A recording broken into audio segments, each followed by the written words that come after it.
আপনি পরে দেবেন জিকে সাল ভাইয়ের মধ্যে হয়ে যাবে, দাঁড়াই চেহারা দেখাই যান। এই কি অবস্থা, লাইভ দেয় না এখন? হয়ে গেছে, লাইভ হয়ে গেছে স্যার, লাইভ নাকি হয়ে গেছে। আচ্ছা, কেমন আছেন সবাই? নামাজের আমরা কিন্তু বলেছিলাম যে নামাজের পরে আমরা আবার চলে আসবো আপনাদের মাঝে। আমরা কিন্তু হালকা একটু নামাজের বিরতি দিয়েছিলাম যে আপনাদের আজকে বিশেষ প্রশাসন, আর বুঝতেই পারতেছেন আজকে বিশেষটা কতটা মানে সহজ হয়েছে, মানে আমার মানে কঠিন হয়েছে আর কি। এটা তো আপনারা কিন্তু বুঝতেই পারতেছেন যে আসলে কি হয়েছে, এটা তো আপনারা জানেন। যাই হোক, আমরা চেষ্টা করব নির্ভুল, শতভাগ বলবো না, তাই তো? শতভাগ বলা যাবে না, এটার নাম বিশেষ পরীক্ষা। যে প্রশ্ন এখানে শতভাগ কেউ চাইবেন না, তবে 200-র ভিতরে হয়তো 5টা ভুল হইতে পারে, হয়তো এর দুকে দুঃখ হইতে পারে, কারণ এটা বিসিএস। এটা দেখবে রিসার্চ চলতে চলতে আগামী 1 মাস পর্যন্ত সঠিকটা সবাই বের করার চেষ্টা করবে। আগামী 1 মাস পর্যন্ত এটা অভিযান চলবে। যাই হোক, তারপর আমরা সবসময় থাকি যে জব মেডিসিন সবার আগে, প্রশ্ন সব থাকে যে কোনো চাকরি পরীক্ষায়। আমরা আজকে আপনাদের কথা রেখেছি, আমরা নামাজের আগে বাংলাটা সলভ করেছিলাম, এখন আমরা সবই সলভ করব। তার আগে মনে হয় যে আমাদের জিকেটা দেওয়া ভালো হবে, কারণ যেহেতু মিহির স্যার আছেন, আর নাদুস নুদুস চেহারা, সবচেয়ে সুন্দর কিউট চেহারা, আবার খালিদ স্যারও আছে, আবার ইংলিশ হাবিব স্যার সেও রেডি হয়ে দাঁড়াই আছে, স্যার আমার একটু দেন। আবার এদিকে আরেকটা নায়ক আছে আমার পাশে, সে বলে আমি, আর মনু স্যার সব বাদ আমি একাই করে দিই। আমরা কই যাবো? আমরা হচ্ছে কম্পিউটারটা একদম শেষে দিচ্ছি, এখন ইংলিশ আর ইয়াটা দেওয়া হবে। জিকের ইংলিশটা দিই তাহলে। হ্যাঁ স্যার, আপনারা দুজন আগে জিজ্ঞাসা আসেন আসেন, জিকেটা শেষ করেন। আসেন যুক্তরাষ্ট্র দেখছিলাম, থাইল্যান্ড দিয়েছেন যে মিলে যাবেন সবাই, একটু সবাই একটু মিলে যান সবাই। আর সবাই সামনে প্রশ্নটা রাখেন, অনেকে সেটের সাথে মিলবে না আজকে, তারপর আপনারা খুঁজে খুঁজে বের করে মিলাবেন। আমাদের এতগুলো প্রশ্ন টাইপ করতে অনেক সময় লাগতেছে, যে কারণে আমরা সমস্ত টাইপ করে দিতে পারছি, কিন্তু এমন প্রশ্ন করছে এলোমেলো দিছে, একটা মানে বাংলা ক নাম্বার দিচ্ছে, বাংলা খ নাম্বার দিয়ে রাখছে বিজ্ঞান, আবার দিচ্ছে নৈতিকতা মূল্যবোধ, এমন ভাবে করছে যে ঝামেলা। যাই হোক, আমরা এখানে আপনারা জাস্ট উত্তরটা বলে দিব, আমরা উত্তরটা বললে মনে হয় যে অনেক দূর এগিয়ে যাবে আমাদের, তাড়াতাড়ি আপনারা মিলাতে পারবেন। যেমন এখানে আছে, আপনি স্যার এটা জোরে জোরে, এখানে অত লেখাটা দেখা যাবে না, কিন্তু আপনারা জোরে জোরে করবেন, শুধু উত্তরটা বলে যাবেন ধুমতারাক্কা। জুম করাও তো যায়, হ্যাঁ জুম করা যাবে। কলম কই, কলম অস্ত্র কই? এই যে অস্ত্র আছে স্যার, আমি একটা অস্ত্র আপনারে দিয়ে দিই, এই একটা অস্ত্র, আর আরেকটা আছে স্যার, এই অস্ত্রটা নেন আপনি। এই যে দুইজন আনমেরিড টিচার এখানে দাঁড়ান। এই স্যার, ও না, খালি স্যার তো বিয়ে করছেন না? ওটাও কি বিবাহিত না? না সবাই ইনটেক স্যার, আরেকটু মোটা করে দাও, ইনটেক স্যার, একটা ইনটেক না। Margin sir. আচ্ছা, বাংলাদেশের দীর্ঘতম নদী কোনটি? বর্তমানে নদী রক্ষা কমিশনের তথ্য মতে বাংলাদেশের দীর্ঘতম নদী হচ্ছে পদ্মা, ঠিক আছে না? আগে আমরা ভুল করতাম, আগে আমরা পড়তাম মেঘনা। মেঘনা হবে না, দীর্ঘতম নদী হচ্ছে পদ্মা। তবে ওই যে বৃহত্তম, প্রশস্ততম, ওগুলা যাই হোক। বাংলাদেশের স্থানীয় সরকার ব্যবস্থা দুর্বল হওয়ার পিছনে সবচেয়ে বড় প্রাতিষ্ঠানিক দ্বন্দ্ব কোনটি? স্যার কি উপজেলা ও ইউনিয়ন পরিষদের মধ্যে দ্বৈত প্রশাসনিক কর্তৃত্ব। তাহলে উত্তর মানে কি, মানে এখানে ইউএনও কর্তৃত্ব ফলাতে চায়, আবার উপজেলা চেয়ারম্যান বা ইউনিয়ন পরিষদের চেয়ারম্যান তারাও কর্তৃত্ব করতে চায়। জি জি, এটাই সাংঘর্ষিক। আচ্ছা আচ্ছা, মানে এটা এখন কে কয়টা দায়িত্ব পালন করবে না করবে, কোনটা দায়িত্ব চেয়ারম্যান করবে, কোনটা ইউএনও করবে, এটা নিয়ে দ্বন্দ্ব তৈরি হয়। ওকে, তারপরে আমরা 8 নম্বর প্রশ্ন এখানে দেখবো, কোন সংস্থা বাংলাদেশের জিডিপি, গ্রস ডোমেস্টিক প্রোডাক্ট হিসাব করে? এটা হচ্ছে বাংলাদেশ পরিসংখ্যান ব্যুরো, যেটাকে আমরা বলি BBS, Bangladesh bureau of statistics, মানে ব্যুরো অফ স্ট্যাটিস্টিক্স। এরপরে স্লো যাব, আরো স্লো পোলাপান তো মানে খুব এক্সাইটেড থাকে, তাড়াতাড়ি উত্তর দেন, তাড়াতাড়ি, এত ব্যাখ্যা লাগবে না, এরকম। হ্যাঁ ঠিক আছে। এরপর তাহলে বাংলাদেশের কোন সংস্থা জিডিপির হিসাব করে কি? তাহলে আমরা বলছি বাংলাদেশ পরিসংখ্যান ব্যুরো বা বিবিএস, ঠিক আছে, বিবিএস। এরপর আসে 9 নম্বর প্রশ্ন আমাদের দেওয়া আছে যে কোন জলবায়ু চুক্তির অধীনে সবুজ জলবায়ু চুক্তি, এটাকে বলে গ্রিন ক্লাইমেট ফান্ড, প্রতিষ্ঠা করা হয়েছিল? এটা হচ্ছে কানকুন 2010 সালে, কানকুন অর্থাৎ মেক্সিকোর কানকুন শহরে 2010 সালে COP16 সম্মেলন হয়েছিল। সেই সম্মেলনের মাধ্যমে 2010 সালে গ্রিন ক্লাইমেট ফান্ড গঠন করা হয় $100 বিলিয়ন, যেখানে বলা হয়েছিল বাংলাদেশকে দিবে $30 বিলিয়ন। এটা হচ্ছে উত্তর হবে কানকুন চুক্তি মেক্সিকো, কানকুন চুক্তি মেক্সিকো। স্যার পরেরটা একটু টান দেন, পরেরটা দাঁড়ান স্যার, এই যে রাইট, বোর্ড হ্যাঙ্গার না, এই আস্তে আস্তে দাঁড়া। আচ্ছা, এবার এটা হবে স্যার, এটা হইছে 9টা হইছে, 10 নাম্বারটা 11 নাম্বার, 11 নাম্বার দেখেন। সুশাসন কোন বিষয়টির প্রতিশ্রুতি দেয়? এটা ঘ নাম্বার, স্বচ্ছতা, জবাবদিহিতা, নৈতিক নেতৃত্বের। স্বচ্ছতা, কাজে স্বচ্ছতা থাকতে হবে, তারপরে সরকারের জবাবদিহিতা থাকতে হবে এবং নৈতিকতা, নৈতিক নেতৃত্ব। তাহলে 11 নম্বর প্রশ্ন উত্তর হচ্ছে শাসক যদি সদ্গুণ সম্পন্ন না হয় তাহলে আইন নিরর্থক। ঠিক শাসন আছে। যদি হয়, ওই যে শাসক যদি হয় ন্যায়পরায়ণ, আইন অনবশ্যক। শাসক যদি হয় দুর্নীতিপরায়ণ, আইন নিরর্থক। এরপর আসেন প্লেটো। প্লেটো। এরপর হচ্ছে 12 নম্বরে আছে কোন দুটি দেশ সম্প্রতি ন্যাটোতে যোগদান করছে? দুইটা দেশ, ইউরোপের দুইটা দেশ ন্যাটোতে যোগদান করছে, মনে রাখবেন, একটা হচ্ছে সুইডেন আর একটা হচ্ছে ফিনল্যান্ড। ফিনল্যান্ড হচ্ছে 31তম সদস্য আর সুইডেন হচ্ছে 32তম সদস্য সর্বশেষ। তাহলে ন্যাটোর বর্তমান 32টা সদস্য, সর্বশেষ যোগদানকারী দুইটা দেশ হচ্ছে ফিনল্যান্ড, সুইডেন। ফিনল্যান্ড এবং সুইডেন। উত্তরগুলো 2 থেকে 3 বার বলে দিবেন তাহলে ফিনল্যান্ড এবং সুইডেন। সুইডেন এবং ফিনল্যান্ড। উত্তর হচ্ছে গ, এই প্রশ্ন উত্তর গ হচ্ছে সুইডেন এবং ফিনল্যান্ড। এরপরে আসি আমরা, কোন প্রাক্তন রাষ্ট্রপ্রধান প্রথম ইন্দো প্যাসিফিক স্ট্র্যাটেজি যেটা জনপ্রিয় করে তুলেছিলেন? তিনি হচ্ছে জাপানের সাবেক প্রধানমন্ত্রী শিনজো আবে। উনি মারা গেছেন 2007 সালে। তিনি ইন্দো প্যাসিফিক অঞ্চলে এই ধারণাটা প্রথম দিয়েছিলেন, যিনি, তার নাম হচ্ছে শিনজো আবে, জাপানের সাবেক প্রধানমন্ত্রী শিনজো আবে। এটা কিন্তু উনি ভারতের পার্লামেন্টে, ভারতের কনফারেন্স অফ টু সি, মানে একটা ভাষণ দিছিলেন, কনফারেন্স অফ টু সি, সেই ভাষণে ইনি এটা তুলে ধরেছিলেন। আচ্ছা, এর পাশে 14 নম্বর প্রশ্ন, কিশোর পত্রিকা, এটা তো আপনাদের বাংলা, সেলিনা হোসেন। ওটা নাসি স্যার শ্রীকৃষ্ণ কীর্তন দিয়ে দেবে এটা। আচ্ছা, তাহলে স্যার এরপরে আমরা পরেরটা শিখব। স্যার এই বলে দিই আবার সাবেলা করে লাগ, স্যার অস্ত্র দেন, আপনি পাশে থাকেন, স্যার অস্ত্র দেন। এই যে জি, education না, ওটা অস্ত্র থাকেন। হ্যাঁ, আচ্ছা বলে দিই একসাথে, স্টোনে মিলিয়ে যাক। কিশোর পত্রিকা বালক প্রতিষ্ঠা কার অমর কীর্তি? উত্তরটা হবে জ্ঞানদা নন্দিনী দেবী। উত্তরে কিন্তু কোনোটা নাই জ্ঞানদা নন্দিনী দেবী। তারপরে যদি আপনি স্বর্ণকুমারী টিক দিয়ে থাকেন, নম্বর পাইলেও পাইতে পারেন। বাস, দেখছেন পরমের শব্দের সঠিক সন্ধি বিচ্ছেদ কি? পরম দিতে পারে ইস, ওই ইস না, কিন্তু একটু ধাক্কা লাগলো একটু মেয়েদের শৈলে রাস্তায় ইস, এটা অ্যাড দিত না, অতি আমার কিনলো কি যেটা সরিষার তেল, একটা অ্যাড আছে না বাংলায়, হ্যাঁ ওই রসনা সরিষার তেলে অ্যাড আছে না, ইস কয়, ওই ইস না, কিন্তু এটা দীর্ঘই তালে বসে ঈশ্বর থেকে আসছে। তাহলে পরম যোগ ইস, খ নাম্বার পরম যোগ ইস পরমেশ। হ্যাঁ স্যার, এর পরেরটা আবার আপনাদের অস্ত্র চলে আসছে বাংলাদেশ পদ্মা। আচ্ছা, 17 নম্বর প্রশ্ন, 16 নম্বর প্রশ্নটা আমাদের আছে, বাংলাদেশের পদ্মা ও যমুনা নদীর শাখা নদী কোনটি? এই প্রশ্নের উত্তর হচ্ছে পদ্মার প্রধান শাখা হচ্ছে গড়াই, যেটা কুষ্টিয়া শহর গড়াই নদীর তীরে আছে। আর একটা হচ্ছে, এটা হচ্ছে বলছে যে যমুনার প্রধান শাখা হচ্ছে ধলেশ্বরী নদী। যমুনার কিন্তু একটাই শাখা, ধলেশ্বরী, রাইট। তাহলে পদ্মার হচ্ছে গড়াই, যমুনার হচ্ছে ধলেশ্বরী। তাহলে 16 নম্বর প্রশ্ন উত্তর গড়াই ও ধলেশ্বরী, গড়াই ও ধলেশ্বরী। স্যার 17 নম্বর প্রশ্ন, নিচের কোনটি ই কমার্স প্ল্যাটফর্ম হিসাবে কাজ করে? মূলত ই কমার্স প্ল্যাটফর্ম হিসাবে প্রধানত কাজ করে হচ্ছে আমাজন। ঠিক আছে, বর্তমান সময়ে কিন্তু ই ফেসবুকও আছে, কিন্তু ইউটিউব যেহেতু নাই, সেজন্য এই প্রশ্নের উত্তর হবে শুধু আমাজন। এখানে দৈত্য উত্তর থাকতো যদি নিত, তো যেহেতু ইউটিউবের এরকম কোনো কিছু নাই, শুধু ফেসবুকের আছে, ই কমার্স এখন ই ফেসবুক আছে। তো এখন এটা হচ্ছে আসলে বেসিক, বিসিএসটা হচ্ছে গতানুগতিক প্রশ্ন নেই, গতানুগতিক উত্তর নেই, যার কারণে এই উত্তর হচ্ছে আমাজন। স্যার এখানে আবার বলতে ই কমার্স প্ল্যাটফর্মে কাজ করতে পারে, ইউটিউব ফেসবুক গুলো পারে না স্যার? ফেসবুকে ই কমার্স নাই, ই কমার্স সরি ইউটিউবে, এটা সামাজিক যোগাযোগ মাধ্যম, সামাজিক যোগাযোগ মাধ্যম হিসাবে। ইউটিউবে সামাজিক যোগাযোগ মাধ্যম। 18 নম্বর প্রশ্ন হচ্ছে, কোন ভূ রাজনৈতিক তথ্য বিশ্ব আধিপত্যের চাবিকাঠি হিসেবে ইউরেশিয়ান, এই যে ইউরেশিয়ান, এশিয়া প্লাস ইউরোপ, একে বলে ইউরেশিয়া, রাষ্ট্র আছে দুইটা এখানে বর্তমানে, একটা হচ্ছে তুরস্ক আর একটা হচ্ছে রাশিয়া। কিন্তু ইউরেশিয়া বলতে এটাকে নিয়ন্ত্রণ করে, এটা রিটেনের একটা প্রশ্ন। আমি যখন 43-এ রিটেন দিয়েছিলাম, তখন আমি এটা রিটেন বই পড়ছিলাম, এটাকে বলে হার্টল্যান্ড তত্ত্ব। ঠিক আছে, ইউরেশিয়ার উপর নিয়ন্ত্রণ করতে চাই, এই তত্ত্বটাকে বলে, থিওরিটাকে বলে হার্টল্যান্ড তত্ত্ব, হার্টল্যান্ড তত্ত্ব। তাহলে আপনারা যারা ক উত্তর দিয়েছেন হার্টল্যান্ড তত্ত্ব, এটা উত্তর সঠিক।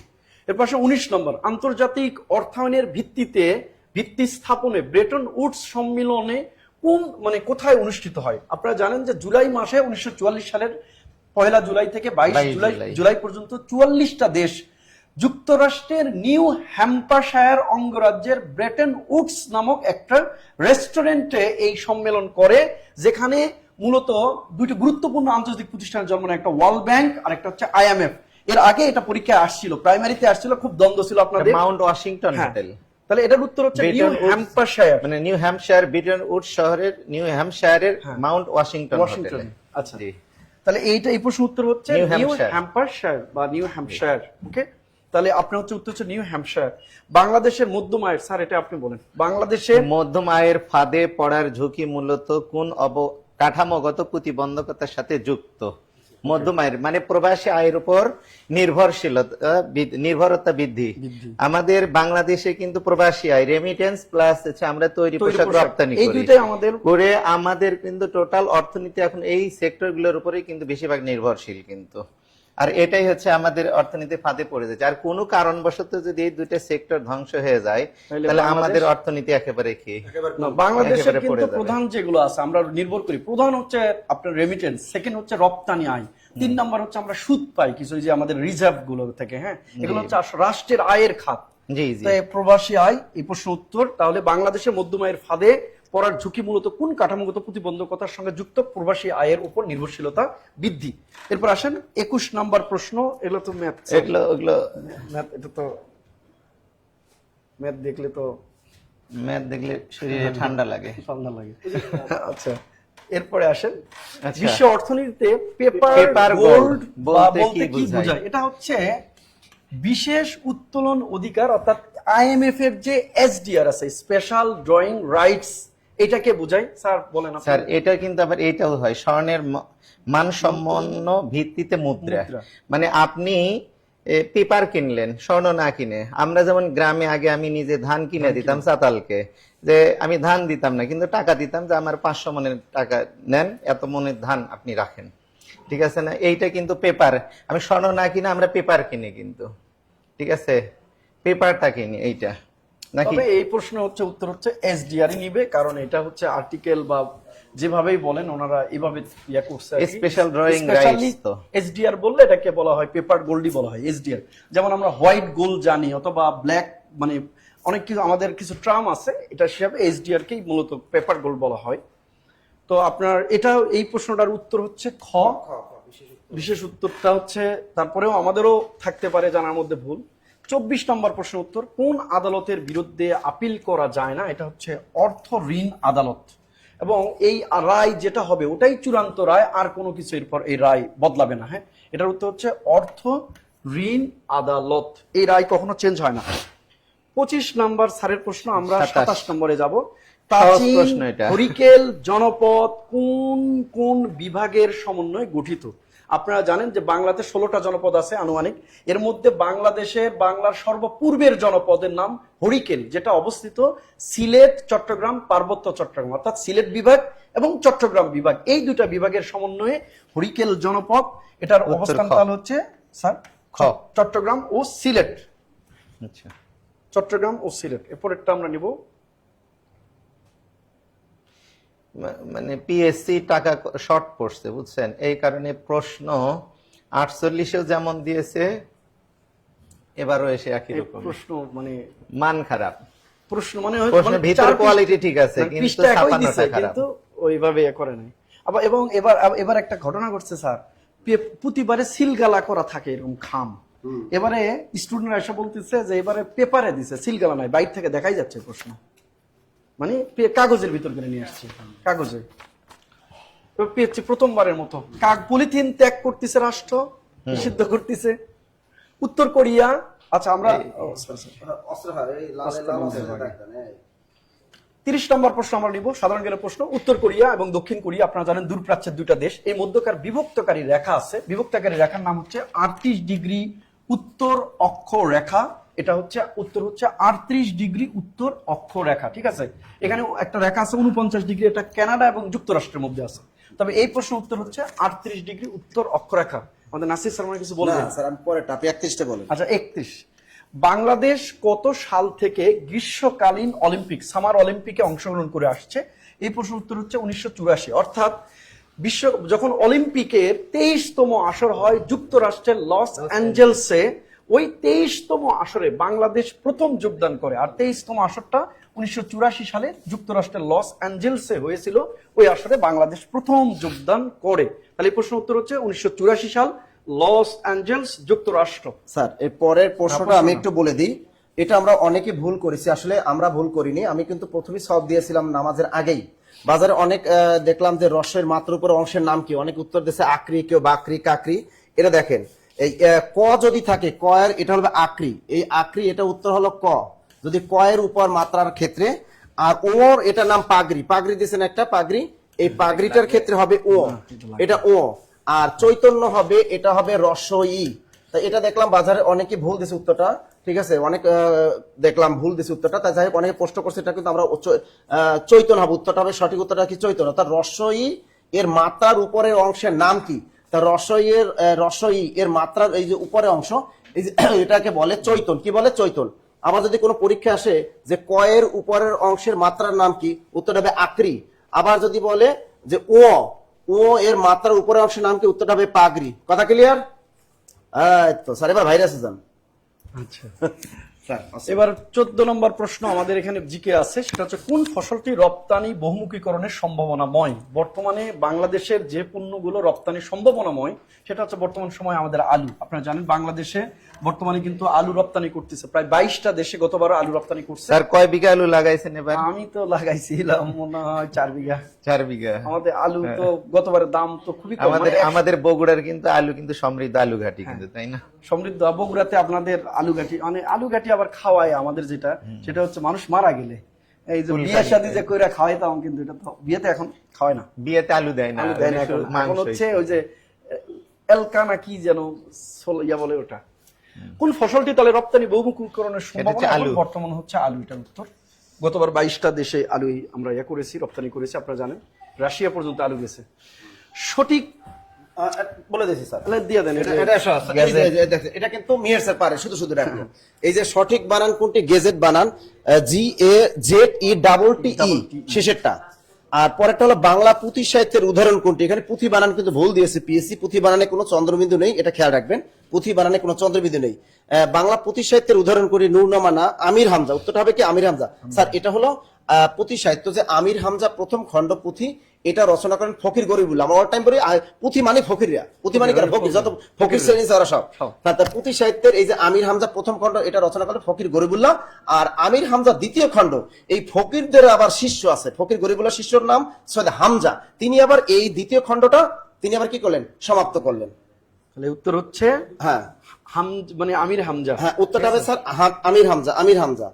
স্যার পরেরটা কি লিথিয়াম না, এটা তো আপনার না, এটা আপনার না। পরেরটা কি স্বর্গ এর সঠিক সমর্থক শব্দটা আমার বাংলা। তা স্বর্গ এর সঠিক শব্দ জোড়া আমি বলেছি আগেও, একদম শেষেরটা ত্রিদীপ সুরপুর, ত্রিদীপ সুরপুর, এটা হলো স্বর্গ এর সমর্থক শব্দ। স্যার এপিএসসি হাইড্রোজেন কোন প্রয়োগ, আচ্ছা এর পরেরটা তো আমার, তাই না?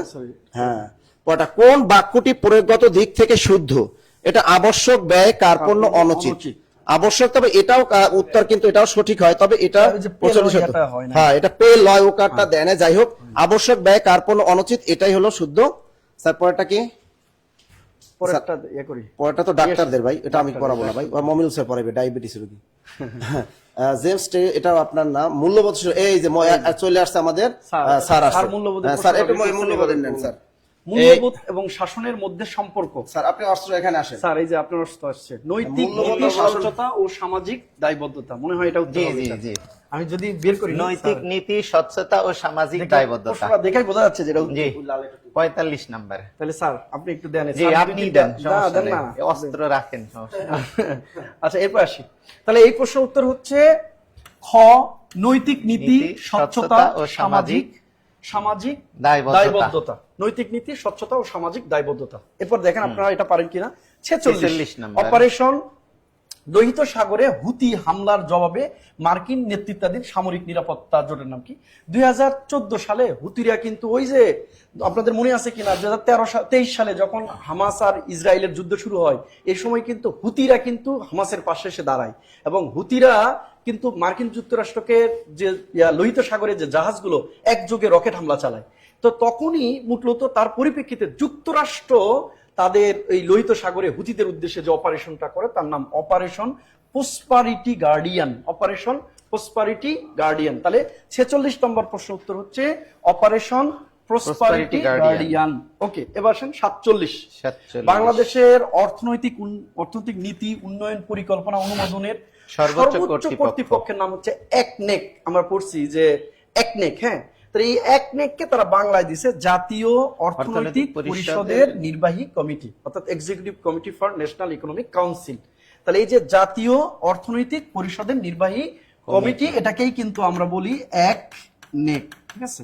তাহলে অনেকে হয়তো ইংরেজিটা দেওয়া থাকে, এটা কিন্তু নিয়মিত পরীক্ষাতে দেয় যে একনেকের প্রধানকে, প্রধানমন্ত্রী, এখন প্রধান উপদেষ্টা কোন মন্ত্রণালয়ের অধীন, প্রতিরক্ষা মন্ত্রণালয়ের অধীন, এগুলো আসে আর কি। এখন হচ্ছে মানে প্রধান উপদেষ্টা আমাদের। 48 নম্বর প্রশ্ন আমাদের না, 49 নম্বর প্রশ্ন আমাদের জলবায়ু পরিবর্তন সংক্রান্ত। আচ্ছা, আপনি মা তার সন্তানকে ভালোবাসেন। এই যে দেখেন, মা তার সন্তানদের ভালোবাসেন, এটি কোন ধরনের বাক্য? এটা কি ইচ্ছা হয় স্যার? না, ইচ্ছা কেন? এটা তো ইচ্ছা তো হবেই না। সেটা কি অনুজ্ঞ হয়? আদেশ, উপদেশ, অনুরোধ, নিষেধ, প্রার্থনা কিছু হবে না। অনুজ্ঞ হবে না। সেটা কি প্রশ্নবোধক চিহ্ন আছে কোনো? নাই। তাহলে এটা তো মিসেরই পারছে। তাহলে অস্তিবাচক। তাহলে অস্তিবাচক, তার মানে হাবোধক বাক্য। এটা অস্তিবাচক মানে হাবোধক বাক্য। এটা কিন্তু অ্যাফার্মেটিভ সেন্টেন্স। এটা কিন্তু মেহের স্যার পেরে গেছে, তার মেহের স্যার বিয়েটা হয়ে যাবে এই যে নিশ্চিত। উত্তর এখানে পাওয়া সহজ। এই যে আমরা যে পরীক্ষা দিয়ে আসছি, আমি তো পরীক্ষা দিয়ে আসছি অনেক সময় এগুলো, তো দেখা গেছে পরীক্ষার হলে কিন্তু পাওয়া সহজ না। ওরা বলতেছে এখানেই পারাই যায় আর কি, ঠিক আছে? সহজ মনে হয়, সহজ মনে হয়, পরীক্ষার হলে তো সহজ না। তারপরে 49 নম্বর জলবায়ু পরিবর্তন, বিশ্বের জলবায়ু পরিবর্তন বিষয়ক বার্ষিক সম্মেলনের নাম হচ্ছে কপ। এই কপের আয়োজন করে হচ্ছে UNFCCC, অর্থাৎ United nation framework convention on climate change.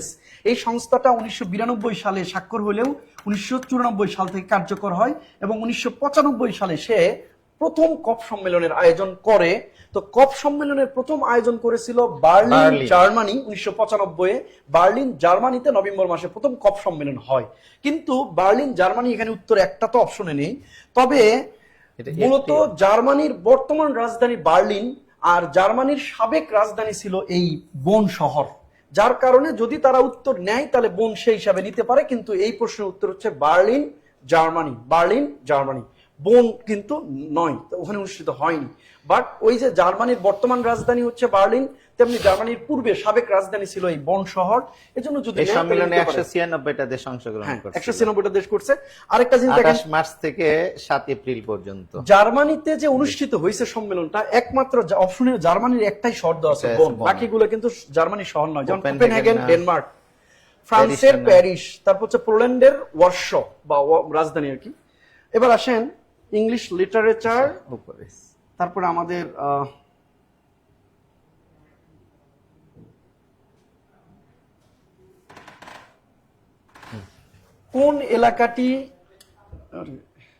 কোন এলাকাটি বাংলাদেশের মুক্তিযুদ্ধকালে জনযুদ্ধে ক্যাপ্টেন আব্দুল হালিম চৌধুরী। সত্যি কথা যেটা, আমি নিজেও এই যে প্রশ্নটা, এটা আমি নতুন দেখতেছি, এটা একবারে নতুন একটা প্রশ্ন আসছে। অনেকদিন আগে একটা পত্রিকায় একটা আর্টিকেল আসছিল, এটা আমি কিন্তু দেখা বলতেছি, মানে সার্চ দেওয়ার পরে পেয়েছি। এটা আঞ্চলিক গণবাহিনী, আঞ্চলিক একটা গণবাহিনী।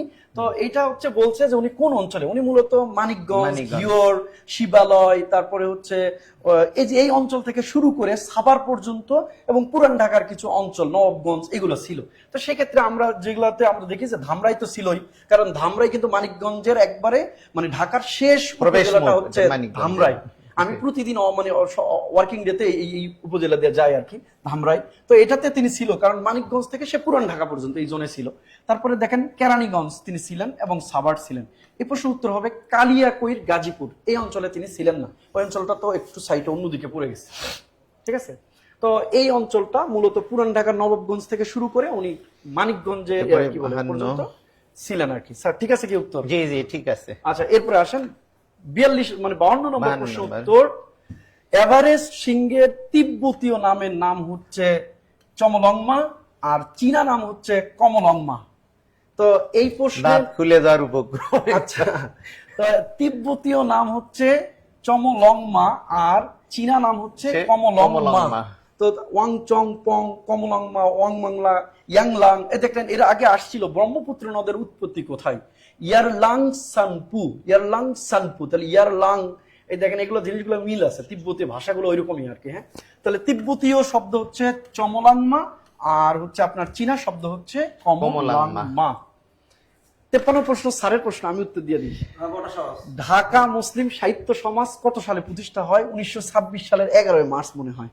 অনেক আগে একবার পিলিতে আসছিল আমার সময়, 43 কি 41 এটা আসছিল মেবি, যে ঢাকা মুসলিম সাহিত্য সমাজ কয় প্রতিষ্ঠা হয়? 1926 সালে। ওকে, এবারে 54 নম্বর প্রশ্ন, শাসন ব্যবস্থার মূল্যবোধ প্রাতিষ্ঠানিক করার সবচেয়ে কার্যকর কৌশল কোনটি স্যার? নৈতিক শিক্ষা ও প্রাতিষ্ঠানিক শিক্ষার সমন্বয়। কারণ এটার জন্য কিন্তু শেখ হাসিনা 2012 সালে NIS 2012 করেছিল, ন্যাশনাল ইন্টিগ্রিটি স্ট্র্যাটেজি, মানে সরকারি কর্মকর্তাদের মাঝে নৈতিকতা চর্চার জন্য, নৈতিকতা মূল্যবোধ চর্চার জন্য। শেখ হাসিনা চলে গেছে, প্রশ্ন রেখে গেছে, তাহলে এটা হবে নৈতিক শিক্ষা। যাদেরকে এই পুরস্কারটা দিত তারা সবাই অনৈতিক ছিল। 24 জানুয়ারি নৈতিকতা দিবস, যাদেরকে এই পুরস্কারটা দিত প্রত্যেকে অনৈতিক। এখন সবগুলো তো আমলাতান্ত্রিক, আমলাদের দিত আর কি। এরপর 55, তাহলে 54 নম্বর প্রশ্ন উত্তর হচ্ছে নৈতিক শিক্ষা প্রাতিষ্ঠানিক শিক্ষার সমন্বয়। এবার আসেন 55 নম্বর পৃষ্ঠা হচ্ছে ব্রিক্স। আপনারা জানেন Brazil, Russia, India, China, south Africa, মিশর, ইথিওপিয়া, সংযুক্ত আরব আমিরাত, ইরান, ইন্দোনেশিয়া, এই দেশগুলোর জোট হচ্ছে ব্রিক্স। ব্রিক্স হচ্ছে বিশ্বের উদীয়মান দেশগুলোর অর্থনৈতিক জোট, যেটি মূলত তার একটা ব্যাংক করেছে প্রতিষ্ঠান, নাম তার এনডিবি, নিউ ডেভেলপমেন্ট ব্যাংক। 2014 সালে প্রতিষ্ঠা করে 2015 সাল থেকে এটা যাত্রা করে এনডিবি। এটা মূলত IMF এর বিকল্প হিসাবে এই ব্রিক্স প্রতিষ্ঠা করেছিল, IMF এর বিকল্প হিসেবে। তাহলে ব্রিক্সের অবকাঠামোগত টেকসই উন্নয়ন প্রকল্পের নাম হচ্ছে এনডিবি, নিউ ডেভেলপমেন্ট ব্যাংক বা নয়া উন্নয়ন ব্যাংক। ওকে, এই যে এরপরে আমাদের একটা প্রশ্ন আছে 56 নম্বর, কোনটি জাতিসংঘের প্রতিষ্ঠান নয়? আপনারা জানেন কোনটি জাতিসংঘের প্রতিষ্ঠান নয়? এটা আসলে প্রতিষ্ঠানটা এমন, জাতিসংঘের মূল প্রতিষ্ঠান হচ্ছে 6টা, আর জাতিসংঘের বিশেষায়িত প্রতিষ্ঠান হচ্ছে 15টি। মনে রাখবেন, মূল সংস্থা 6টি, বিশেষায়িত সংস্থা হচ্ছে 15টি। জাতিসংঘের প্রথম বিশেষায়িত সংস্থার নাম হচ্ছে ILO। আর জাতিসংঘের এই যে জাতিসংঘের মূল সংস্থা, বিশেষায়িত সংস্থার মধ্যে ইউনিসেফ, তো ইউনিসেফের মধ্যেই কিন্তু আছে ইউএন আছে। তারপর দেখেন ইউনেস্কো, এর মধ্যে কিন্তু ইউএন আছে, ইউনাইটেড নেশনস। ILO এটি 1919 সালে প্রতিষ্ঠা হয়েছিল, কিন্তু পরবর্তী জাতিসংঘের অন্তর্ভুক্ত হয় এই ILO। বাট WTO, এটা কিন্তু WTO বা ওয়ার্ল্ড ট্রেড অর্গানাইজেশন, এই যে মারাকেশ সম্মেলনের মাধ্যমে এটা হয়েছিল, এটা কিন্তু আপনার জাতিসংঘের বিশেষায়িত 15টা সংস্থার মধ্যে একটা সংস্থা। 1995 সালে পহেলা জানুয়ারি, 1995 সালে পয়লা জানুয়ারি মারাকেশ সম্মেলনের মাধ্যমে এটি প্রতিষ্ঠিত হয় WTO। তার আগে এই সংস্থাটার নাম ছিল গ্যাট। হ্যাঁ, গ্যাটও হওয়ার আগে এটাকে ITU নামে প্রতিষ্ঠা করতে চেয়েছিল ওই যে ব্রেটন উডস সম্মেলনের মাধ্যমে, কিন্তু এটা পরবর্তী আর হয়নি। এটা 47 সম্মেলনের মাধ্যমে 48 গ্যাট নামে প্রতিষ্ঠা হয়। পরবর্তী মারাকেশ সম্মেলনের মাধ্যমে 1995 সালের 1 জানুয়ারি বা পহেলা জানুয়ারি মূলত এই WTO বা ওয়ার্ল্ড ট্রেড অর্গানাইজেশনের যাত্রা করে। বাংলাদেশ কিন্তু ওই সময় যোগদান করে এবং বর্তমানে এর সদস্য 166টা। WTO সদর দপ্তর উরুগুয়ে রাউন্ড, উরুগুয়ে রাউন্ড এর সাথে জড়িত। আচ্ছা, এরপরে আসেন WTO, তারপরে আমরা স্যার 57 নম্বর আপনি বের করছেন, এটা জীবনের 3টি শ্রেষ্ঠ মূল্যবোধ। আচ্ছা, আপনি তো বের করছেন, আমার কাছে যেটা মনে হয় এই যে সত্য, সুন্দর, সদ্গুণ। দেখেন এগুলো, বাকিগুলো দেখেন। ক্ষমতা কখনোই মানুষের জন্য, এটা আপনি জানেন, সুশাসনে কখনো ক্ষমতাকে প্রায়োরিটি দেয় না, এটা তো হওয়ার কোনো অপশনই নাই। সুশাসনে আনন্দ যে বিষয়টা আছে, এটাও তো আনন্দ করবে সুশাসনের সাথে, মানে এটা তো গুণ বা একটা মানুষের আবেগজনিত একটা ব্যাপার। আরেকটা বিষয় হচ্ছে এটা আনন্দ এখানে আছে, এখানে নাই। তবে এখানে বিবেক যদি বা এগুলো যদি থাকতো সেক্ষেত্রে হয়তো করা যেত, কিন্তু অন্যগুলো মেলে না। এক্ষেত্রে সব ক্লোজ মানে উত্তরটা হচ্ছে সত্য, সুন্দর, সদ্গুণ। এর আগেও কিন্তু এটা আসছিল, ওই যে সক্রেটিসের যে সদ্গুণগুলো স্যার আসছিল, একটা ভার্চু ইজ নলেজ, তো ওই জায়গাগুলো থেকে এটা দিয়ে দিছে মনে হয়। সদ্গুণ বলতে কি বুঝিয়েছেন? সদ্গুণ বলতে কি বুঝিয়েছেন, এর আগে একটা আসছিল। প্রশ্ন নম্বর 58, সাংস্কৃতিক মূল্যবোধ বেশি উদ্ভূত হয় সামাজিক কি থেকে স্যার? আচরণ, বৈষম্য, প্রথা, নীতি। সাংস্কৃতিক মূল্যবোধ, প্রথা, সমাজের বিভিন্ন মানে নৈতিক প্রথাগুলো আছে, প্রথা, ওই যে আমাদের যে প্রচলিত চিন্তাধারা সামাজিক, এটা। হ্যাঁ, এরপরে আমরা স্যারের দিলাম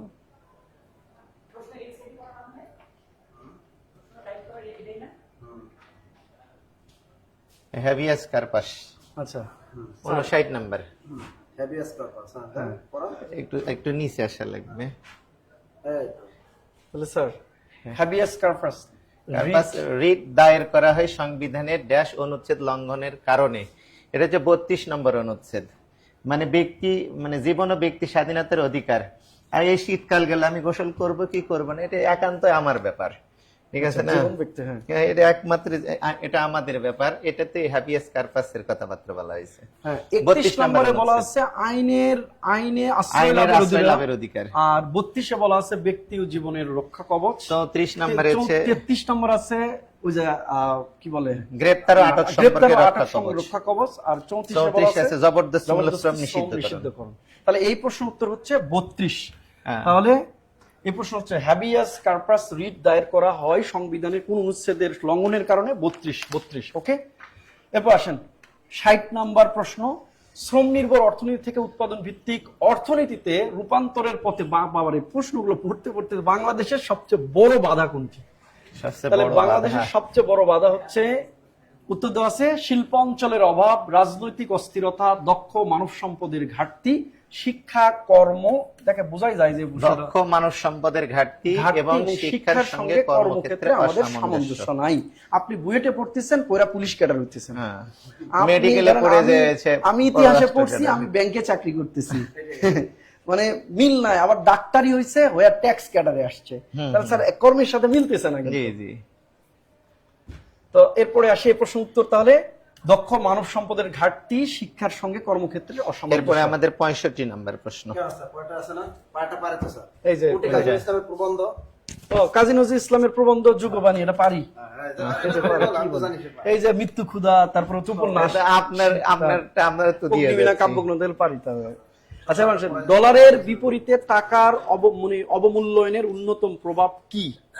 স্যার এটা কি দিচ্ছেন, মানে কি দিচ্ছেন? বিদেশে ডলারের বিনিময়ে তারল্য সংকট কাটিয়ে খেলাপি ঋণের পরিমাণ রপ্তানি বাড়ানো। ওকে, ডলারের থেকে কিছু যে জনসংখ্যা কিছু প্রোডাক্ট বিদেশে রপ্তানি করে দিতে। হ্যাঁ, মানে ডলারের মানে দাম, ডলার যে পরিমাণ, ধরেন যখন 80 টাকা ছিল আমাদের টাকা, তখন ডলার ছিল $1 $1 ছিল 80 টাকা, আর 120 টাকাতে $1।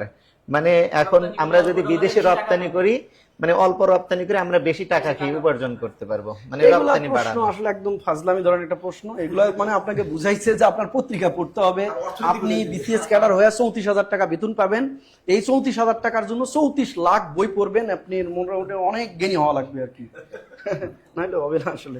সাধারণ জ্ঞান পড়তে পড়তে সিআরএ ন্যাশনাল আইডি কার্ড বানাতে হবে। পারমাণবিক চুল্লিতে মডারেটরের প্রাথমিক কাজ হলো কি? অতিরিক্ত স্যার কি বলে দেন একটা?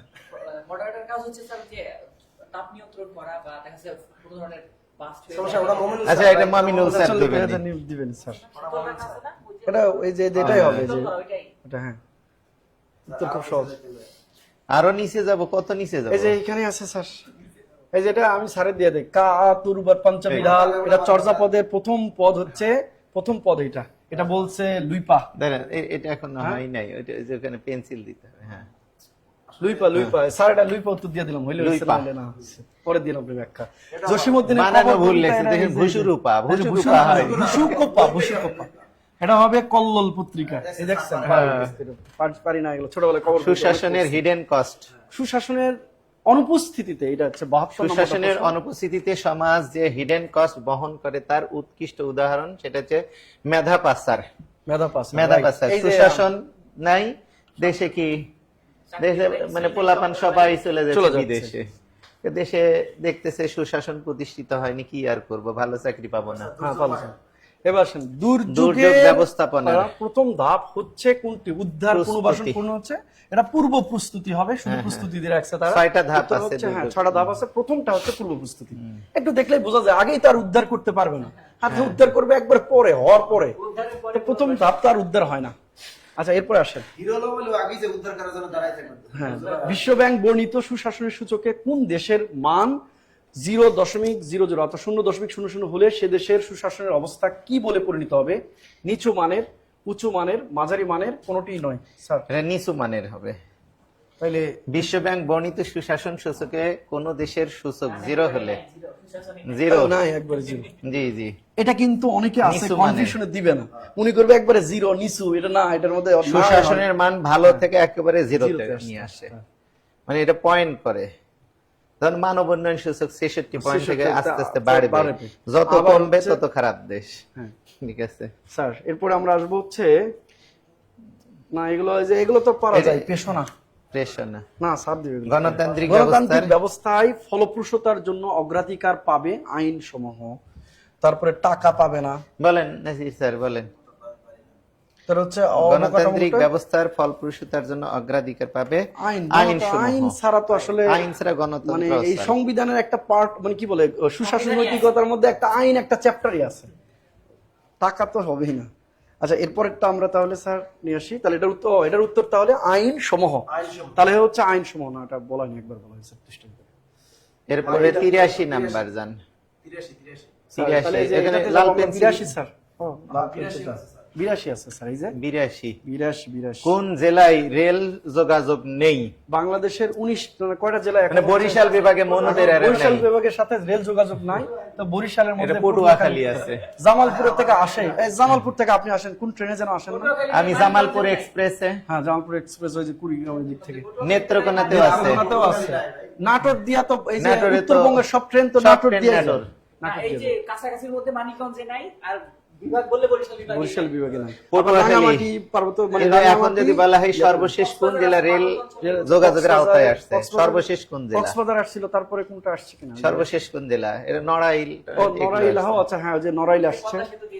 এরপরে কক্সবাজার, 83 মার্কিন যুক্তরাষ্ট্রের নেতৃত্বাধীন আকাশ আচ্ছা আকাশ চুক্তির প্রাথমিক প্রাথমিক লক্ষ্য কি? কি? আকাশ আকাশ মানে মূলত একটা সামরিক। সামরিক চুক্তি, হ্যাঁ ন্যাটো, তিনটা আকাশ, এখানে এগুলো আকাশ হচ্ছে একটা সামরিক। সামরিক চুক্তি, তো চুক্তি তাহলে এটা হচ্ছে সামরিক সহায়তার জন্য হবে সামরিক। আর কি, সহযোগিতা। প্রশ্ন উত্তর হচ্ছে সামরিক সহায়তা। আচ্ছা এরপর আমরা একটু দ্রুত যাই। তারপর মুক্তিযুদ্ধ ভিত্তিক উপজীব্য করে যাত্রা যাত্রা। উপন্যাসটা কার লেখা? যাত্রা শওকত ওসমান। যাত্রা হচ্ছে শওকত আলী স্যার, শওকত আলী। ও যে নেত্রী শওকত অরণ্য, আলী। দুই সৈনিক, এগুলো হচ্ছে শওকত ওসমানের, আচ্ছা। কিন্তু শওকত আলী শওকত যাত্রাটা হচ্ছে- ওসমানের ছেলে কিন্তু স্থপতি ইয়াফেস ওসমান হাসিনার মন্ত্রী ছিল। এফএস ওসমান, শওকত ওসমান, সৈয়দ আজিজুল জলিল না ওনার নাম কি জানো?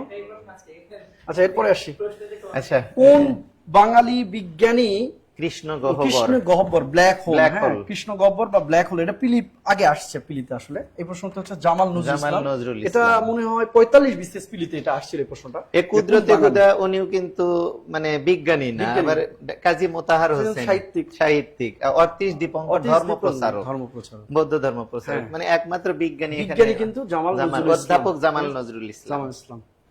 আচ্ছা এরপরের প্রশ্ন হচ্ছে ফি ফা রং টং লাগবে না, হ্যাঁ, ওই জানো উপরে ওই যে এখানে। ভিকে কমলা রং অনুজ্জ্বল ওটা আপনারা দিয়েন। দিয়ে না আপনারা, আমরা দিয়ে শেষ করি। হবে আমরা দিব হ্যাঁ একটু দেন স্যার একটা না ছোট কল লাগবে, নাম্বার চলে আসছে। হ্যাঁ জি স্যার। এই নাসি স্যার, 93 হ্যাঁ দাঁড়ান 93 93টা টেকসই উন্নয়নের জন্য সুশাসন অপরিহার্য, কারণ এটি দ্রুত শিল্পায়ন নিশ্চিত করে না, অর্থনৈতিক প্রবৃদ্ধি ও সামাজিক ন্যায়ের ভারসাম্য রক্ষা করে, জনসংখ্যা হ্রাস করে, রাজনৈতিক দ্বন্দ্ব দূর করে। উত্তর হচ্ছে খ। আচ্ছা আচ্ছা, স্যার, আপনার টেক্কা দেন। মানে বিশ্ব ব্যাংকের মতে সুশাসনের লক্ষ্য উদ্দেশ্য হচ্ছে টেকসই উন্নয়ন সাধন সাধন করা। করা। ঠিক আছে, সে টেকসই গেল কোথায়? টেকসই উন্নয়ন সাধন করা মানে অর্থনৈতিক প্রগতি, সামাজিক ন্যায়ের ভারসাম্য রক্ষা করা। রক্ষা করে। এই টাইপের প্রশ্ন আগেও আসছে, জনসংখ্যা। এটা কিন্তু জি, রিপিট জি, প্রশ্ন, জি। এই টাইপের প্রশ্ন আরো আগেও আসছে একবার। ঠিক আছে, তাহলে এই প্রশ্ন উত্তর হচ্ছে খ, অর্থনৈতিক প্রবৃদ্ধি, সামাজিক ন্যায়ের ভারসাম্য রক্ষা করা, সামাজিক ন্যায়ের ভারসাম্য রক্ষা করা।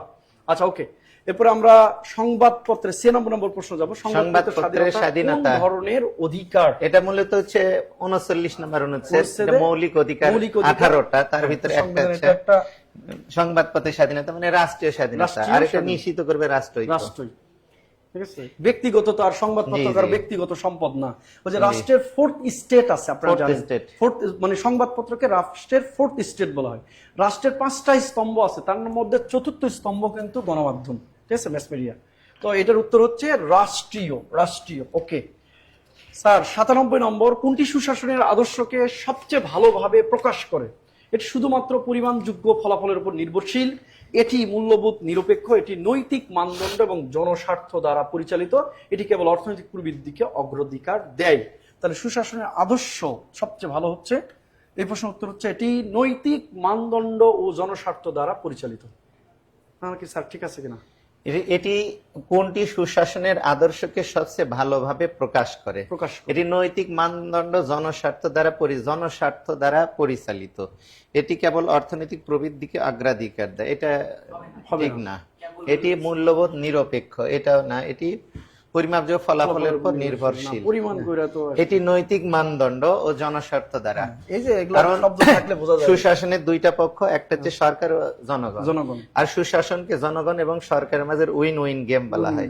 আর উভয়েরই অংশগ্রহণের মাধ্যমে আপনার সুশাসনটা সবাই ফলপ্রসূ হয়। এইটা। জি জি। এরপরে 99 নম্বর প্রশ্ন আছে, বাংলাদেশের উন্নয়ন ধারার সবচেয়ে বড় অবকাঠামোগত বৈপরীত্য কোনটি? জনগণের বৃদ্ধির স্থবিরতা সত্ত্বেও জিডিপি দ্রুত বৃদ্ধি, শক্তিশালী সামষ্টিক অর্থনৈতিক সূচকের পাশাপাশি দুর্বল প্রাতিষ্ঠানিক শাসন ব্যবস্থা, রেমিটেন্স বৃদ্ধি কিন্তু শ্রম অভিবাসন হ্রাস, রপ্তানি বৃদ্ধি কিন্তু শিল্পায়ন কমে যাওয়া। স্যার, এই প্রশ্নের উত্তর কি হবে? এটা হচ্ছে শক্তিশালী সামষ্টিক অর্থনৈতিক সূচকের পাশাপাশি দুর্বল প্রাতিষ্ঠানিক শাসন ব্যবস্থা। তাহলে এই প্রশ্ন উত্তর হচ্ছে খ, শক্তিশালী সামষ্টিক অর্থনৈতিক সূচকের পাশাপাশি দুর্বল প্রাতিষ্ঠানিক শাসন ব্যবস্থা। দুর্বল প্রাতিষ্ঠানিক শাসন ব্যবস্থা। জিডিপিতে কিন্তু এখন আমরা পিছিয়ে আছি, কিন্তু ঠিক আছে। দক্ষিণ এশিয়ার মধ্যে বর্তমানে বাংলাদেশে বেশি মানে তবে আমরা কিন্তু দক্ষিণ এশিয়ায় কিন্তু ভারতের পরে আমাদের অবস্থান 8টা দেশের ভিতরে, ঠিক আছে। আচ্ছা, বাউল গানটা দিয়ে দিই স্যারেরটা, আমি এটা না দেখাই বলে দিতেছি। বাউল গানের বৈশিষ্ট্য কি? এখানে আধ্যাত্মিকতা আছে। বাউল গান এরা নিজেদের আধ্যাত্মিক কবি মনে করে। হ্যাঁ, তো এই যে আধ্যাত্মিক প্রেম, এই জন্য ওরা ধর্মের থেকে প্রেমকে বেশি মাখো অবস্থা। এটা নাসির স্যার আরো একটু সুন্দর করে বুঝাই দিবে, হ্যাঁ, বান্ধবীদের নিয়ে। তাহলে বাউল গানের বৈশিষ্ট্য হচ্ছে আধ্যাত্মিক প্রেম এবং অন্তর্গত অনুসন্ধান। ওরা নিজেদের অনুসন্ধান করে তাদের ভক্তি গানের মাধ্যমে। স্যার, তাহলে একটু ওদের একটু আধ্যাত্মিক প্রেম শিখাবেন। নাসি স্যার একটা ভালো পারে। 102 কলমে টাচ করেন। আচ্ছা, বাংলাদেশের রপ্তানি আয়ের প্রধান উৎস কোনটি? রপ্তানি আয়ের প্রধান উৎসই হচ্ছে আপনার তৈরি পোশাক রপ্তানি। এটা রেডিমেড গার্মেন্টস, এটা প্রায় 81.34% মতো। এবং এটা মানে এই প্রশ্নটা এ পর্যন্ত কতবার আসছে ঠিক না, এটা টোটাল কেউ না পারে প্রিলিমিনারি পরীক্ষায়, অপ্রিলি দিয়ে না পাত্র দিয়ে না। বাংলাদেশের এই একটা সময় আছে, এটা হচ্ছে তৈরি পোশাক, এটা দিয়ে বাংলাদেশ ঠিক আছে। আর প্রবাসীদের এটা কোনো কারণে যদি ধ্বংস হয়ে যায়, এই দুটো খাত যদি হয়ে যায়, তো সেক্ষেত্রে অর্থনীতি ঘুরে দাঁড়ানো কঠিন আছে। স্যার, এই যে তারপরে 104 নম্বর, 100 প্রত্যয়ন বায়ু উত্তর গোলার্ধে আর দেশ দক্ষিণ গোলার্ধে প্রবাহিত, এটা কোনটা বলেন? না, আমি বের করি নাই আর কি, বলেন একটু। প্রত্যয়ন বায়ু উত্তর গোলার্ধে থেকে দিক থেকে দেশ, হ্যাঁ হ্যাঁ, দক্ষিণ পশ্চিম থেকে, এটা বলেন বের করছেন কিনা? আমি তো খালি জিকে গুলো দেখলাম। প্রত্যয়ন বায়ু উত্তর গোলার্ধে, এটা হচ্ছে দক্ষিণ পশ্চিম থেকে উত্তর পূর্ব। ওইটাই খ নাম্বারই। আচ্ছা, এটা দেখা যায়, এটা সমস্যা নাই, এটা খ নাম্বার সম্ভাব্য উত্তর, এটা খ নাম্বার, এটা দেখে এটাই বোঝা যাচ্ছে। এগুলো এরপরে 105 দুর্বল শাসন ব্যবস্থার উন্নয়ন প্রকল্প ব্যর্থ হওয়ার কারণ সম্পদের অভাব, নাগরিকদের বিরোধিতা, সিদ্ধান্ত গ্রহণের স্বচ্ছতা ও সততার অভাব। উত্তর হচ্ছে এটাই, সিদ্ধান্ত গ্রহণের স্বচ্ছতা ও সততার অভাব। দুর্বল শাসন ব্যবস্থায় উন্নয়ন প্রকল্প ব্যর্থ হয় কারণ সিদ্ধান্ত গ্রহণের স্বচ্ছতা এবং সততার অভাব থাকে। মার্কিন যুক্তরাষ্ট্র কত সালে রাশিয়ার কাছ থেকে আলাস্কা ক্রয় করে? আপনারা জানেন যুক্তরাষ্ট্রের সবচেয়ে বড় অঙ্গরাজ্যের নাম আলাস্কা। 1867 সালে এই আলাস্কা মাত্র 72 লক্ষ ডলারে যুক্তরাষ্ট্র ক্রয় করে রাশিয়ার কাছ থেকে। তাহলে এই প্রশ্নের উত্তর হচ্ছে 1800। সেই সময় কিন্তু স্যার, সেই সময় কিন্তু এটা প্রেসিডেন্ট ছিলেন সেওয়ার্ড। আর সেই সময়কার জনগণ, আমেরিকার জনগণ এইটা কেনার কারণে সেওয়ার্ডের বিরুদ্ধে আন্দোলন করেছে এবং জনগণ এটাকে বলতো সেওয়ার্ড ফলি, মানে সেওয়ার্ডের ভুল এটা। বাট এখন কিন্তু এটা মার্কিন যুক্তরাষ্ট্রের সবচেয়ে বড় একটা অর্থনৈতিক হাব কিন্তু এখানে, এবং সবচেয়ে বড় এটা অঙ্গরাজ্যের আলাস্কা, এবং সবচেয়ে বেশি কিন্তু তাদের মানে তেল মজুদ আছে আলাস্কাতে কিন্তু। আচ্ছা, এরপরে আসেন কোভিড-19 এর জন্য তৈরি টিকা। এইটা বিজ্ঞানীরা এরা দিয়ে দেবেনি, আমরা 109 এ যাই। 109। আচ্ছা, এই যে 111 আছে, 111 109। বাংলাদেশের বাইরে প্রথম শহীদ মিনার স্থাপিত হয় কোথায়? যুক্তরাজ্যে। যুক্তরাজ্যে ওল্ড হ্যামে, হ্যাঁ, যুক্তরাষ্ট্রের 1997 সালের 1997 দিকে সালে। আর জি, জি। বাংলাদেশের অর্থায়নে দেশের বাইরে প্রথম হয়েছে জাপানে, বাট প্রথম করছে হচ্ছে দেশের বাইরে যুক্তরাজ্যে 1997। আর মুসলিম দেশে আরব আমিরে ওমানে, মুসলিম দেশ হিসেবে ওমানে। সাধারণের দৃষ্টিতে কোনটি মূল্যবোধ সম্পন্ন শাসন ব্যবস্থার বৈশিষ্ট্য? তাহলে সাধারণের দৃষ্টিতে কোনটি মূল্যবোধ সম্পন্ন শাসন ব্যবস্থার বৈশিষ্ট্য? আইনের নির্বাচনী প্রয়োগ, নাগরিকের অংশগ্রহণ, কর্তৃত্ববাদ, গোপনীয়তা। এগুলো হবে না, নাগরিকের অংশগ্রহণ। এটা হচ্ছে হবে নাগরিকের অংশগ্রহণ। তাহলে সাধারণ দৃষ্টিতে কোনটি মূল্যবোধ সম্পন্ন নাগরিক। আচ্ছা, কোনটি ব্রিক্স এর প্রধান লক্ষ্য? তো আমি আগেও বলেছিলাম ব্রিক্স এর হচ্ছে গঠনতন্ত্রই বলা হয়েছে যে উদীয়মান দেশগুলির অর্থনৈতিক জোট হলো ব্রিক্স। তাহলে উদীয়মান দেশগুলোর অর্থনৈতিক জোট, দেখেন এখানে একটা জিনিস লেখাই আছে, এই যে উদীয়মান অর্থনৈতিক দেশগুলোর স্বার্থ রক্ষা, ঠিক আছে, একটা অপশনে এটা আছে, বাকিগুলো দেখেন নাই, কারণ ন্যাটো সম্প্রসারণের তো প্রশ্নই আসে না। বাকি প্রশ্নগুলো এগুলা বিভিন্ন স্যারেরা দিবে, আমরা শুধু সাধারণ জ্ঞান আচ্ছা, দিচ্ছি। তাহলে এই প্রশ্ন উত্তর হচ্ছে 11 নম্বর প্রশ্ন উত্তর হচ্ছে বিশ্ব আর্থিক প্রতিষ্ঠানগুলো সংস্কার পূর্বক উদীয়মান অর্থনৈতিক দেশগুলোর স্বার্থ রক্ষা, উদীয়মান দেশগুলোর অর্থনৈতিক স্বার্থ রক্ষা। আচ্ছা, এরপরে হচ্ছে বস্তুর ওজন পৃথিবীর কোন স্থানে সবচেয়ে বেশি থাকে? মেরু অঞ্চলে। মেরু অঞ্চলে সবচেয়ে বেশি থাকে, আর কম থাকে হচ্ছে নিরক্ষীয় অঞ্চল বা বিষুবীয় অঞ্চলে। সবচেয়ে বেশি থাকে হচ্ছে মেরু অঞ্চলে। তাহলে এই প্রশ্ন উত্তর মেরু অঞ্চল। ওকে, এবার 115 স্যার বলছে বাংলাদেশের উচ্চ ফলনশীল উফশী জাতের ধান এবং গমের নাম কি? বাংলাদেশের উচ্চ ফলনশীল উফশী জাতের ধানের নাম হচ্ছে বৃষাইল। হ্যাঁ, বৃষাইল। আর উফশী জাতের সবচেয়ে বেশি ফলনশীল হচ্ছে মানে বলাকা, হচ্ছে গমের ক্ষেত্রে বলাকা। বলাকা হচ্ছে গমেরই একটা জাত। স্যার ঠিক আছে? জি জি। উত্তরণ তো ভুট্টা, আসলে উত্তরণ ভুট্টা। হীরাও কিন্তু ধান, হীরা ধান। কিন্তু এখানে উত্তর যে বলেছে যেহেতু আমাদের ধান আর এখানে রূপালী কিন্তু আবার হচ্ছে রূপালী ডেলফোর্স তুলার নাম। হ্যাঁ, আবার হচ্ছে বর্ণালী শুভ্র উত্তরণ হচ্ছে তুলা। সরি, এটা হচ্ছে বর্ণালী শুভ্র উত্তরণের ভুট্টা আর ইরাটম ধান। এখানে বৃষাইল এবং বলাকা। এই দুটো অপশনটা যুক্তিযুক্ত, মানে ধানের একটা জাত হচ্ছে বৃষাইল, গমের একটা জাত হচ্ছে বলাকা, বাকিগুলা গম ভুট্টা মিলাই দিচ্ছে। তাহলে এই প্রশ্ন উত্তর বৃষাইল বলাকা। দেখেন, ইউনেস্কো স্বীকৃত ইনট্রানজিবল কালচারাল হেরিটেজ আছে বাংলাদেশ বর্তমান 6টি। এই ইনট্রানজিবল কালচারাল হেরিটেজ 6টির মধ্যে প্রথম হচ্ছে বাউল গান, 2007-8 সালে আর কি বাউল গান যুক্ত হয়েছে, 2008। এরপরে হয়েছে মঙ্গল শোভাযাত্রা, তারপরে হচ্ছে শীতল বাটি, তারপরে জামদানি আছে, এরপরে হচ্ছে আপনার সর্বশেষ যেটা পেল টাঙ্গাইলের শাড়ি। তো এই প্রশ্নের ইনট্রানজিবল হেরিটেজ বা বিমূর্ত সাংস্কৃতিক ঐতিহ্যের অংশ এখানে বাউল গান, প্রথমটা হচ্ছে বাউল গান। হ্যাঁ, বাউল গান।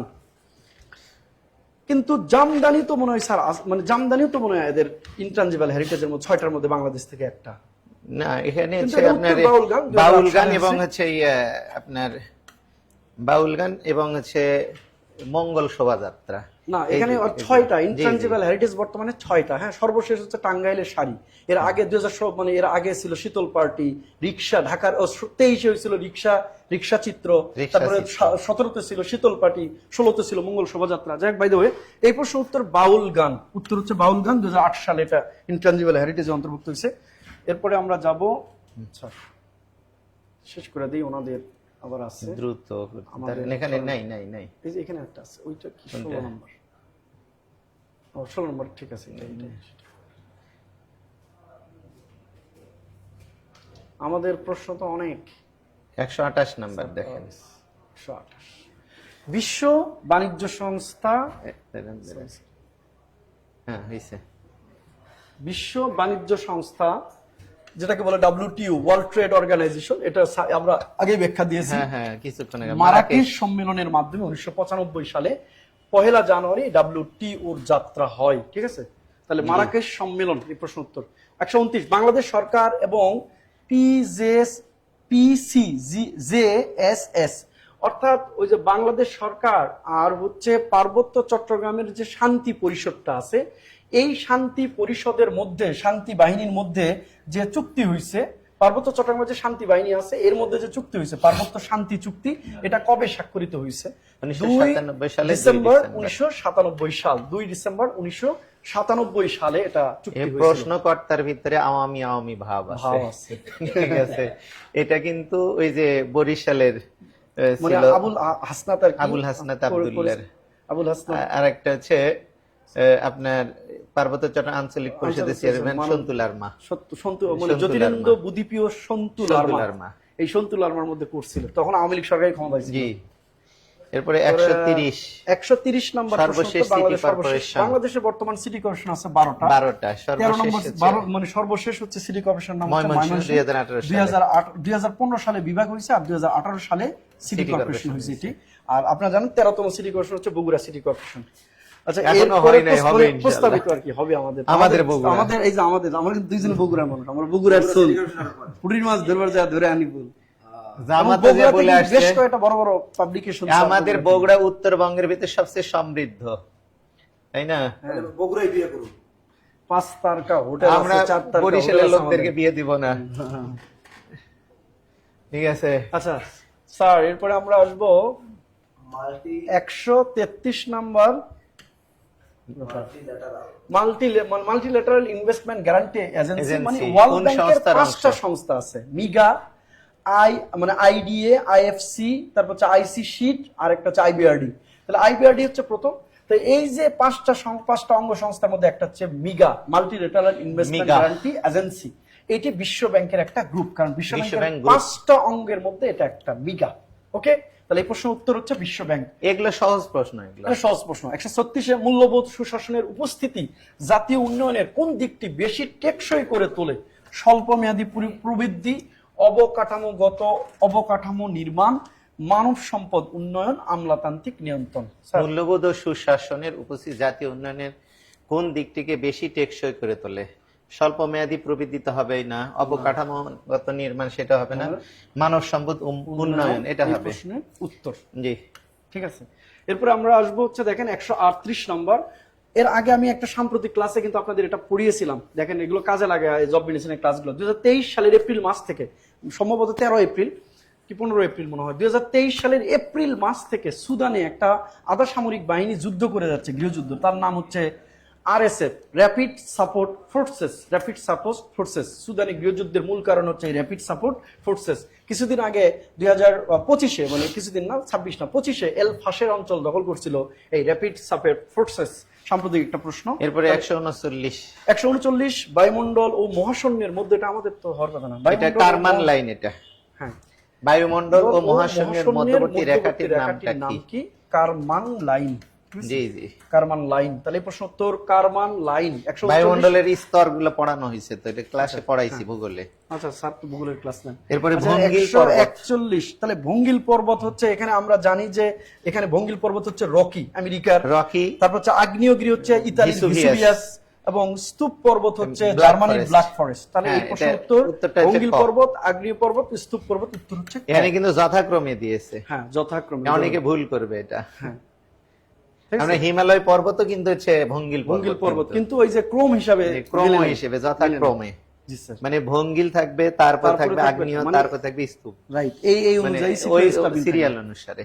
আচ্ছা এরপরে হচ্ছে এরপর এটা আমাদের না, এটা দিয়া দিই, এটা আমাদের ওই যে এটা 1350 সালের 1350 সাল, যেটা ইংরেজি সাল হচ্ছে আমরা জানি 1943। এই 1943-এ বাংলার যে মনন্তর হয়েছে তার উপর বিখ্যাত একটা চিত্রকর্ম একে আন্তর্জাতিক খ্যাতি অর্জন করেছিল যে ব্যক্তি, তার নাম জয়নুল আবেদিন। আর একজন ব্যক্তি উপন্যাস লিখে খ্যাতি অর্জন করেছিল, সেই উপন্যাসটার নাম হচ্ছে অশনি সংকেত। এটা উপন্যাস লিখেছিল হচ্ছে অদ্বৈত বল্লভ বর্মন স্যার, তাই না? জি। ওই যে কি বলে যে অদ্বৈত উনি হচ্ছে বল্লভ বর্মন। 70-এর মনন্তর বা 76-এর মনন্তরের উপরে একটা ইয়া করেছিল, পথের পাঁচালী কার লেখা? সিয়াত্তরে আনসিন না, ওয়াল পথের এটা। পাঁচালী হচ্ছে 76-এর মনন্তরের উপরে। জি, জি। ওটা কার লেখা? এটা বিভূতিভূষণের একটা, জি। মূলত বিভূতিভূষণের একটা উপন্যাসের নাম হচ্ছে অশনি সংকেত, ঠিক আছে না?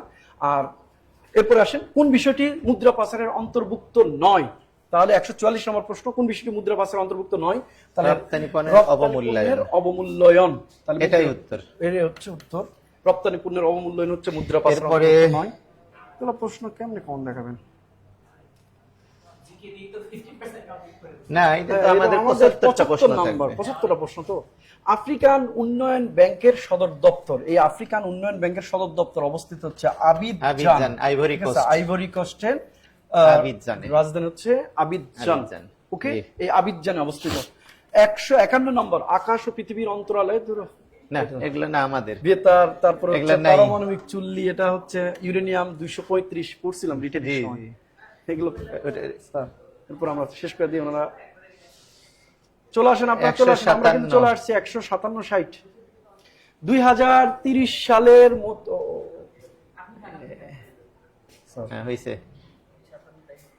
2030 157 সালের মধ্যে মূলত এসডিজির কোন লক্ষ্যগুলো আইএফডিএ পূরণ করবে? International fund for agricultural development, এই যে ইফাদ, হ্যাঁ, ইফাদ। ভিত্তিক একটা সংস্থা, জি। এটি মূলত কাজ করে ওই যে খাদ্য রিলেটেড। যেহেতু তো আমাদের দেখেন এসডিজির প্রথম লক্ষ্য কি, মানে কি বলে, দারিদ্রতা, দারিদ্র্য দূরীকরণ। 2 নম্বর হচ্ছে ক্ষুধা মুক্তি। তাহলে ক্ষুধা মুক্তি। 1 আর 2 দারিদ্রতার ক্ষুধা নিয়ে কাজ হ্যাঁ, করে। এটা 1 এবং 2 তাহলে দুই 1 এবং নাম্বার। 2 এর সাথে এটা এসডিজি যে 17টা লক্ষ্য আছে।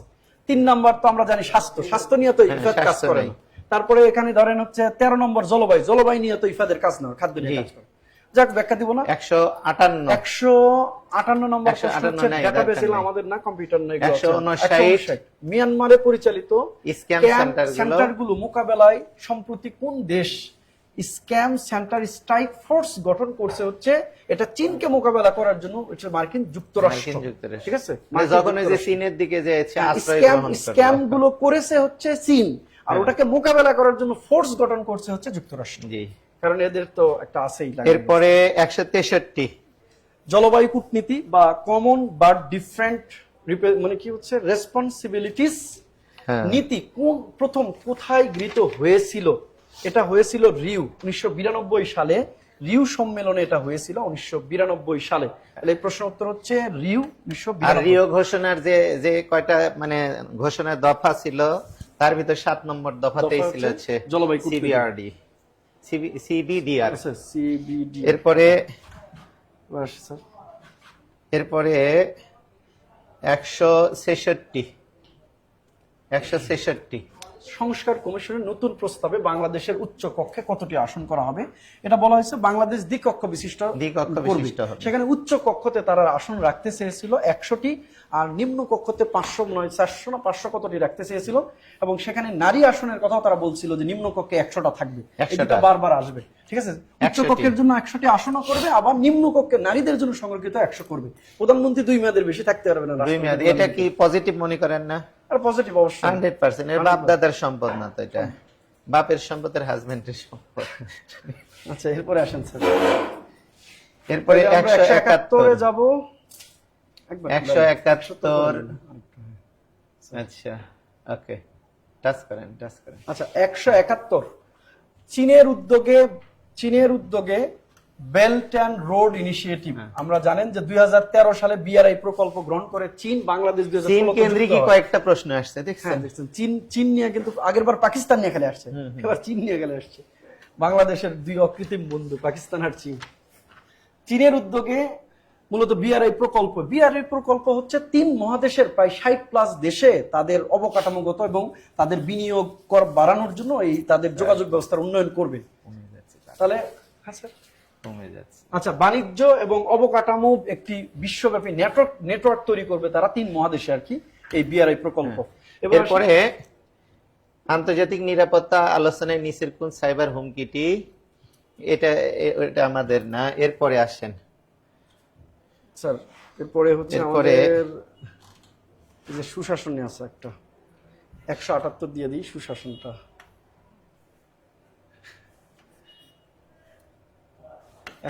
খালি উত্তর দিয়ে দিই আমরা, ব্যাখ্যা না দিয়ে। 178। স্বচ্ছতা কেন সুশাসন সম্পর্কে নাগরিকের ধারণাকে উন্নত এবং স্বচ্ছ করে? এটা প্রশাসনিক- সবগুলো। এটার উত্তর হচ্ছে প্রশাসনিক সবগুলোই, চাপ কমায়, সবগুলো। রাজনৈতিক। হ্যাঁ, এই প্রশ্ন উত্তর হচ্ছে সবগুলো। তাহলে 178 নম্বর প্রশ্ন উত্তর হচ্ছে সবগুলো সুশাসন। এরপরে এপি কালচার, তো এগুলো তো সবাই তো জানে। এরপরে হচ্ছে এপিকালচার এটা দিয়ে দিই। এপিকালচার হচ্ছে এটা মৌমাছি চাষ ও মধু সংগ্রহ বিদ্যাকে বলা হয় এপিকালচার। এরপরে 187 ড্যাশ কনভেনশন বিপজ্জনক বর্জ্যের আন্তঃসীমান্ত পরিবহন নিয়ন্ত্রণ। এটা এটা হচ্ছে বাসেল বাসেল চুক্তি। কনভেনশন। হ্যাঁ, বাসেল কনভেনশন। এরপরে 188 বাসেল কনভেনশন 188। আচ্ছা, এটা স্যারের একটা প্রশ্ন কমায় দেয়। পুঁথি 180 সাহিত্যের প্রাচীন তিন লেখক ফরিদপুর ফকির গরিবুল্লাহ। 180 পুঁথি মূল্যবোধে ফোন পেয়েছি, দেখছি। 4 সত্তাকে প্রতিফলিত করে। নিচের কোনটি তাহলে কি বলছে স্যার? মানে হচ্ছে এটা কর্তৃপক্ষ আর হচ্ছে নৈতিক নির্দেশন, প্রথা, ঐতিহ্য, নৈতিক আচরণ, নির্দেশন, বিশ্বাস ও প্রথা। সামাজিক শৃঙ্খলা, আইনি বাধ্যবাধকতা, নৈতিক নির্দেশনা ছাড়া তাহলে উত্তর প্রথা ও কর্তৃপক্ষ আরোপিত আমি প্রথা, করি নাই প্রশ্নটা। কোনটি নৈতিক মূল্যবোধের আচরণ, নির্দেশ ও সারসত্তাকে প্রতিফলিত করে? বিশ্বাস ও নীতি। এটা গ নাম্বারটা দেওয়া যায়। হ্যাঁ, নৈতিক আদর্শ, এটা উত্তর গ। এরপরে স্যার আমাদের প্রশ্ন কিন্তু শেষ। আপনাদের বাংলা, ইংরেজি, ম্যাথ গুরুত্বপূর্ণ জিনিস এখনো শেষ হয় নাই আমাদের, সলভ দেওয়া হবে। দ্রুত আমাদের সাথে যুক্ত থাকবেন। একটু কমাতে হবে। জি স্যার, আর একটু দাঁড়ান, একবারে 200 তুলে নেন। হ্যাঁ, হয়েছে। ও বেশি হয়ে গেছে। হ্যাঁ, এবার দেওয়া যায়। Okay sir. এবারে 191। পারস্য উপসাগর থেকে জ্বালানি তেলের প্রবাহ রক্ষায় মার্কিন যুক্তরাষ্ট্র তাদের কোন ডক্ট্রিনটি অনুসরণ করে থাকে? এই ডক্ট্রিনটা হচ্ছে 191। এটা হচ্ছে অপশন হচ্ছে খ নম্বরে দেওয়া আছে। দেখেন, এই অপশনটা উত্তর হবে আমাদের খ। উত্তর এখানে দেওয়া নাই, ট্রুম্যান ডক্ট্রিন হবে এটা। এটা হচ্ছে কার্টার। এটা কার্টার, এটা 1980 সালে এটা করেছিল কার্টার। 1980 সালে কার্টার ডক্ট্রিন। Carter doctrine. জি। তাহলে পারস্য উপসাগর থেকে জ্বালানি তেলের প্রবাহ রক্ষায় মার্কিন যুক্তরাষ্ট্র তাদের ডক্ট্রিন অনুসরণ করে। কার্টার, এটা কার্টার 1980 সালে এটা করে, 25শে জানুয়ারি মেবি। Carter doctrine. এরপরে আপনার 195, বাংলাদেশের সংবিধান কার্যকর হয় এটা কবে? খুবই কঠিন এটা প্রশ্ন। একেবারে কঠিন প্রশ্ন। 16 ডিসেম্বর 1972 সাল সংবিধান জি, কার্যকর প্রথম প্রবর্তন হয়। এটা 15 ডিসেম্বর দিবাগত রাত, 16 ডিসেম্বর প্রথম প্রহরে। প্রহরে। এরপরে আমরা আসি, আমার লাস্ট দুইটা প্রশ্ন আছে। বাংলাদেশের সংবিধানের রক্ষাকর্তা কি? আমরা জানি বাংলাদেশের সংবিধানের রক্ষাকারক, হেফাজতকারক, সংরক্ষক হচ্ছে সুপ্রিম কোর্ট। যেহেতু সুপ্রিম কোর্ট নাই, সুপ্রিম এখানে কোর্টের প্রধান প্রধান হচ্ছে বিচারপতি প্রধান হবে। বিচারপতি। তাই প্রশ্ন উত্তর মানে রাষ্ট্রপতি প্রধান যারা বিচারপতি। দিয়েছে এটা ভুল। রাষ্ট্রপতি তো বাতিলের বা সংরক্ষণের করতে এখতিয়ার পারে রাখে না। না। কারণ বাংলাদেশ সংবিধানের ব্যাখ্যা যদি হয়, অভিভাবক, ব্যাখ্যাকারক, রক্ষক, হেফাজতকারক হলো সুপ্রিম কোর্ট। আর সুপ্রিম কোর্ট তথা দেশের আইন বিভাগের প্রধান কে? প্রধান বিচারপতি। তাহলে এই প্রশ্ন উত্তর হচ্ছে প্রধান বিচারপতি। এরপর আসেন ঘূর্ণিঝড় সিডর ও আইলা বাংলাদেশে আঘাত হানে কবে? সিডর আঘাত হানছে নভেম্বর মাসে 2007 সাল। সিডর, আর জি, জি। আইলা হচ্ছে মার্চ মাসে 2009 সাল। উত্তর হচ্ছে 7 আর 9। মার্চ, মে মাসে। সরি, মে মে মাসে, মাসে, মে মাসে, মে হ্যাঁ, মাসে। মে মাসে। আর এটা মে নভেম্বর মাসে, মাসে, 9 সালে নভেম্বর মাসে। 7 আর 9। তাহলে সিডর হচ্ছে, সিডর মানে চোখ, সিডর মানে 2007। চোখ, আর সিংহলী আইলা- শব্দ। হ্যাঁ, এটা পরীক্ষাতে আছে। আর আইলা হচ্ছে মালদ্বীপ মালদ্বীপ শব্দ, শব্দ, মালয় শব্দ। মালয় শব্দ। 2009। তাহলে এই প্রশ্ন উত্তর হচ্ছে 2007 এবং 2009। 2009। এই পর্যন্ত এই সাধারণ পর্যন্ত জ্ঞান। আমরা দুই ভাই বগুড়ার মানুষ, দুটাই আমরা বগুড়ার বগুড়ার মানুষ সোল। আমরা। তো আমরা সমাধান দিয়েছি। ভুল ত্রুটি থাকতে পারে, অবশ্যই ক্ষমা সুন্দর দৃষ্টিতে দেখবেন। এবারে আমাদের জাকানাকা ইংরেজি হবে।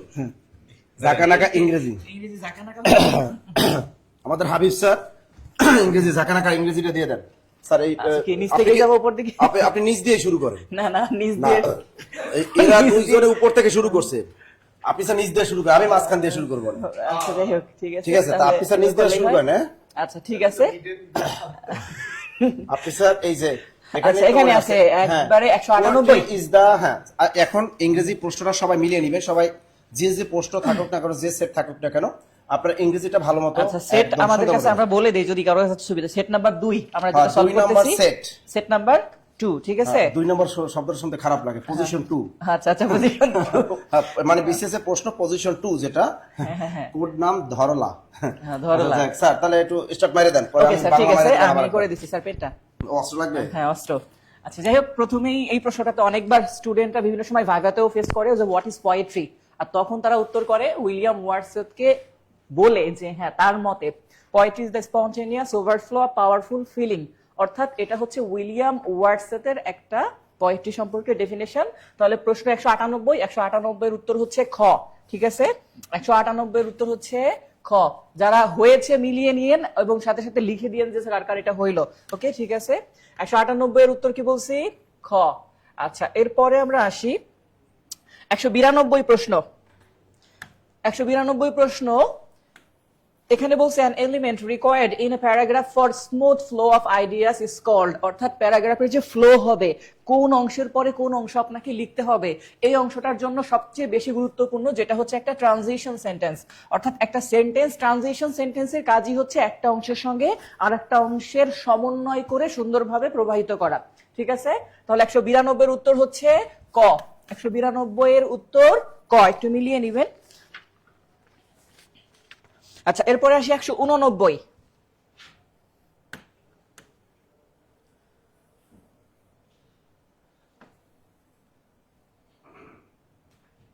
এটা এবার বেশি ছোট হয়ে গেছে।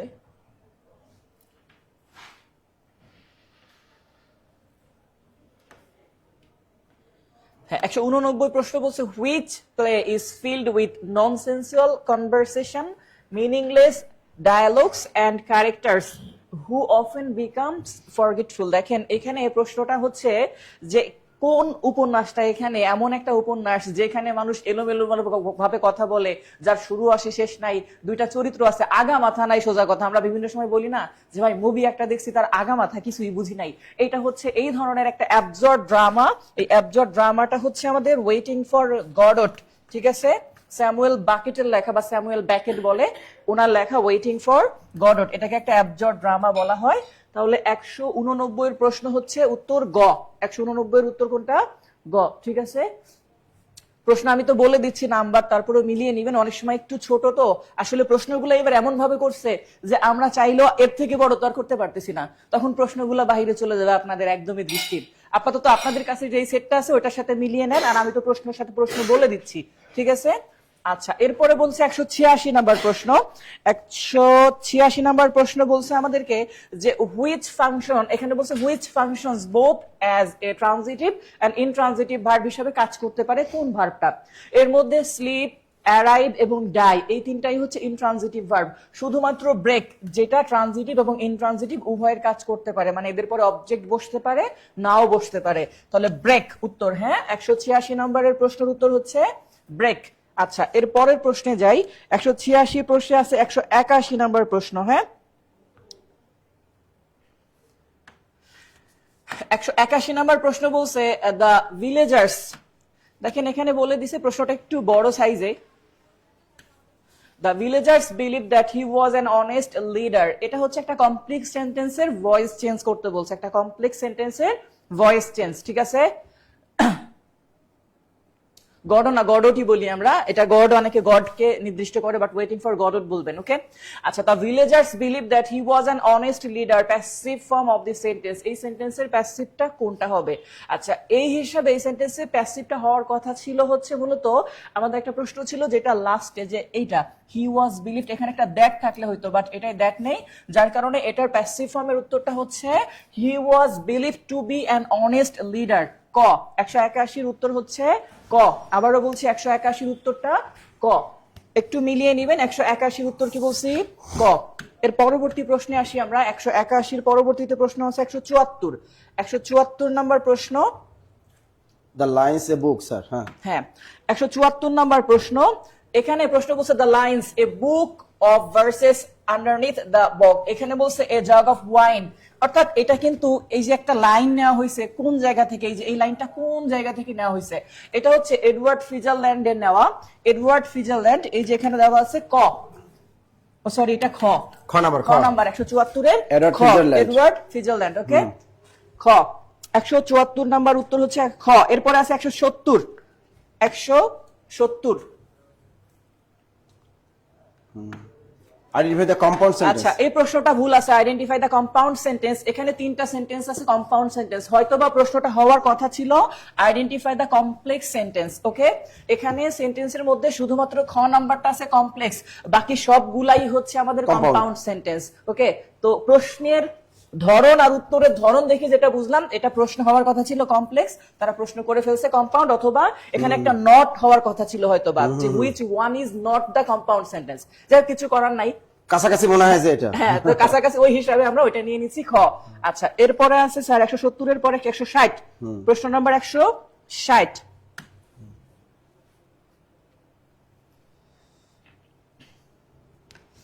হ্যাঁ, 160। আচ্ছা, 160 নাম্বার প্রশ্নে আমাদেরকে বলছে in Gulliver's travels which of this traits Swift does not show in his depiction of the land of the Lilliput. ওই যে ভয়েস টু লিলিপুট যে গল্পটা, এই ভয়েস টু লিলিপুটের মধ্যে মূলত জোনাথন সুইফট যেখানে মানুষ বিভিন্নভাবে নিজেদেরকে দম্ভ করে, মারামারি কাটাকাটি করে, নর্মাল একটা তুচ্ছ আইন তৈরি করছে, এইসব বিষয় তুলে ধরছে, যেখানে শান্তি জ্ঞান এগুলা বলে কিছু নেই, আর কিছু নেই সেটাই আমাদেরকে এখানে চেয়েছে, সেটা হচ্ছে ডাজ নট শো। কোনটা দেখায় না এটার মধ্যে, সেটা হচ্ছে পিস এন্ড উইজডম। ওকে, 160 নম্বর প্রশ্ন হচ্ছে গ, পিস এন্ড উইজডম, এটা শো করেন। 160 নম্বরে কি বলছি, এখানে দেখেন ডাজ নট শো লেখা আছে, অর্থাৎ পিস এন্ড উইজডম এটা নেই। 160 এর উত্তর হচ্ছে গ। এর পরবর্তী প্রশ্ন আমরা যাব 149। 149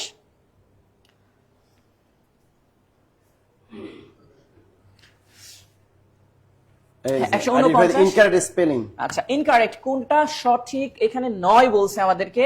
তার মধ্যে এই যে একটা প্রশ্ন ক নাম্বার উত্তরটা যেখানে দেওয়া আছে ডিলেটেন্টি, ডিলেটেন্টি স্পেলিংটা হচ্ছে DILE, ডাবল টি হবে এখানে একটা, হ্যাঁ একটা টি মিসিং আছে। ডিলেটেন্টি যেটা, এটার অর্থ হচ্ছে বিত্তবান, অর্থাৎ সমাজের উঁচু শ্রেণীর মানুষ, রাঘব বল। তো এখানে একটা ডাবল টি হবে যেখানে একটা টি দেওয়া আছে, এটা হচ্ছে আমাদের ইনকারেক্ট। আমাদের ইনকারেক্টটাই খুঁজে বের করতে মানে স্পেলিং থেকে যেটা আছে উত্তর হবে এক। হ্যাঁ, 1 নাম্বার। এরপর আছে 147 নাম্বার। 147 নাম্বার পড়ছে বলছে every cloud has its silver lining means, এটার মানে হচ্ছে দেখেন প্রত্যেকটা খারাপেরই একটা ভালো জিনিস থাকে, প্রত্যেকটা কঠিন এর পরে একটা সহজ জিনিস আসে। যেখানে বলছে every difficult situation has a more hopeful, গ নাম্বার উত্তর। প্রত্যেকটা কঠিন বাস্তবতা বা পরিস্থিতিরই একটা আশাবাচক বা আশাব্যঞ্জক উদ্দেশ্য বা ভবিষ্যৎ থাকে। ওকে, 147 এর উত্তর গ। 147 এর উত্তর গ, মিলিয়ে নিয়েন। 147 এর উত্তর গ। এরপরে স্যার 147 এর পরে হচ্ছে 145 নম্বর প্রশ্ন। 145 বলি আমরা, 145 যেটাই বলেন বলছে let me not to the marriage of true minds admit impediments, love is not love which alerts when it alternation fights। অর্থাৎ হচ্ছে ভালোবাসা এমন কোন জিনিস না, বা ভালোবাসাকে আমরা ওই ভালোবাসা বলতে পারি না যেই ভালোবাসা নতুন কাউকে দেখলে আমাদেরকে আবার অ্যালার্ট করে যে আগের থেকে তো এটা ভালো। তো ওই জিনিসটা আমাদের মূলত বলেছেন কে 147 নম্বর প্রশ্নে। এটা হচ্ছে উইলিয়াম শেক্সপিয়ার, তার সনেট, একটা সনেট ছিল, যে সনেটের নাম হচ্ছে সনেট 116। এই সনেট থেকে নেওয়া হয়েছে লাইনটা। ওকে, আচ্ছা এর পরবর্তী প্রশ্ন, হ্যাঁ প্রশ্ন এবার একটু যেটাকে বলে প্যান্ট খুলে দিছে। অনেকেই বলছে, এরকম কমেন্ট করছে স্যার প্রশ্ন দেখা জ্ঞান হয়ে গেছে। 147 এর পরে 137 নাম্বার প্রশ্ন আমাদেরকে। 137 নাম্বার প্রশ্নে বলা হয়েছে সেটা হচ্ছে সিনোনিম অফ দা ওয়ার্ড, সেটা হচ্ছে ক্রিপাসকুলার। ক্রিপাসকুলার এটার সিনোনিমটা হচ্ছে মূলত টিউলাইট, যেটাকে গোধূলি বলি আমরা। ওকে, সূর্য ডুবার পরে আর অন্ধকার নামার আগের যে অংশটা, ঠিক আছে। আচ্ছা, এরপরে আছে 135 নাম্বার প্রশ্ন। তো 135 নাম্বার প্রশ্ন বলছে you will need a variety of skills including. এই যে ইনক্লুডিং কি হিসাবে কাজ করছে, এটা মূলত প্রিপোজিশন হিসাবে কাজ করছে। অনেকে আইএনজি দেখে পার্টিসিপল দিয়ে দিতে পারেন, পার্টিসিপল অ্যাডজেক্টিভের মতো কাজ করে। ওকে, ইনক্লুডিং এখানে প্রিপোজিশন। 135 নাম্বার, না না এটা জিরান না, এটা হচ্ছে প্রিপোজিশনের কাজ করছে। এটা সরাসরি ব্যতিক্রম 2-3টা প্রিপোজিশন আছে, তার মধ্যে একটা হচ্ছে ইনক্লুডিং। ঠিক আছে, 135, তাহলে 135 এর উত্তর বলছি 4 নাম্বার ঘ। আচ্ছা, এরপরে হচ্ছে 127 নাম্বার প্রশ্ন। 127 নাম্বার প্রশ্ন, এটা জিকের মধ্যে পড়ার কথা আপনাদের। ওকে, যে a very large building in which aircraft are aircraft রাখা হয় যে জায়গায়, ওটার নামই বিমানের হ্যাঙ্গার বলি আমরা এটাকে। ওকে, হ্যাঙ্গার বলে কেউ, তবে স্পেলিং এ আছে স্যার HANGER, এটার মানে হচ্ছে যেটা কাপড় ঝুলাই। ওকে, কাপড় ঝুলানো। আর HANGAR অর্থাৎ লাস্টেরটা উত্তর ঘ। 127 এর উত্তর হচ্ছে ঘ। ঠিক আছে, এরপর 124 নাম্বার প্রশ্ন। 124 নম্বরের প্রশ্ন বলছে themes like racial prejudice, oppressive power and dynamics unbridgeable gulf between eastern and western culture, অর্থাৎ পূর্ব পশ্চিম কালচারের মাঝখানে একটা বাধা তৈরি করছে, এরকম কিছু বুঝাইছে কোন উপন্যাসের মধ্যে? এটা হচ্ছে EM ফস্টারের এ প্যাসেজ টু ইন্ডিয়া, ইন্ডিয়ার সাথে ইংল্যান্ডের, অর্থাৎ মাঝখানে যেই একটা জাতিগত বিভেদ, এই বিষয়গুলোকে উনি তুলে ধরছে, যেটা হচ্ছে রেসিয়াল প্রিজুডাইস, যেটা বলা হচ্ছে। রেসিয়াল মানে হচ্ছে জাতিগত। আচ্ছা, যাই হোক, এটা হচ্ছে 124 এর পরবর্তী প্রশ্ন 122। 122 নাম্বার প্রশ্ন বলছে which one is a coordinating conjunction. Conjunction, coordinating conjunction সোজা কথা কম্পাউন্ড সেন্টেন্সে পড়ানো হয়। আমরা ফ্যান বয়েজ লিখে লাস্টে বয়েজ এর এস দিয়ে সো বুঝাই দেই যে ফ্যান বয়েজ এর মধ্যে এস এ সো, এটা সেই কোঅর্ডিনেটিং ক্লজ আসছে, সরি কনজাংশন আসছে, ঠিক আছে। এরপরে বলছে 119 নাম্বার প্রশ্ন আইডেন্টিফাই দ্য সেন্টেন্স। 122 লাস্টেরটা বলছে identify the sentence where up function as noun, অর্থাৎ আপ ওয়ার্ডটা নাউন হিসাবে কাজ করছে।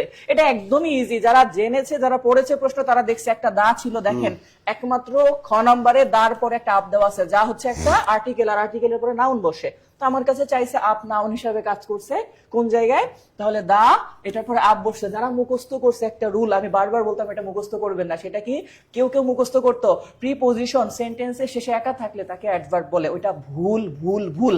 আজকে প্রমাণিত হইলো যে লাস্টে একা ছিল বাট পূর্বে দা ছিল, নাউন হইছে এটা। ওকে, তাহলে খ নাম্বার 119 এর উত্তর হচ্ছে খ।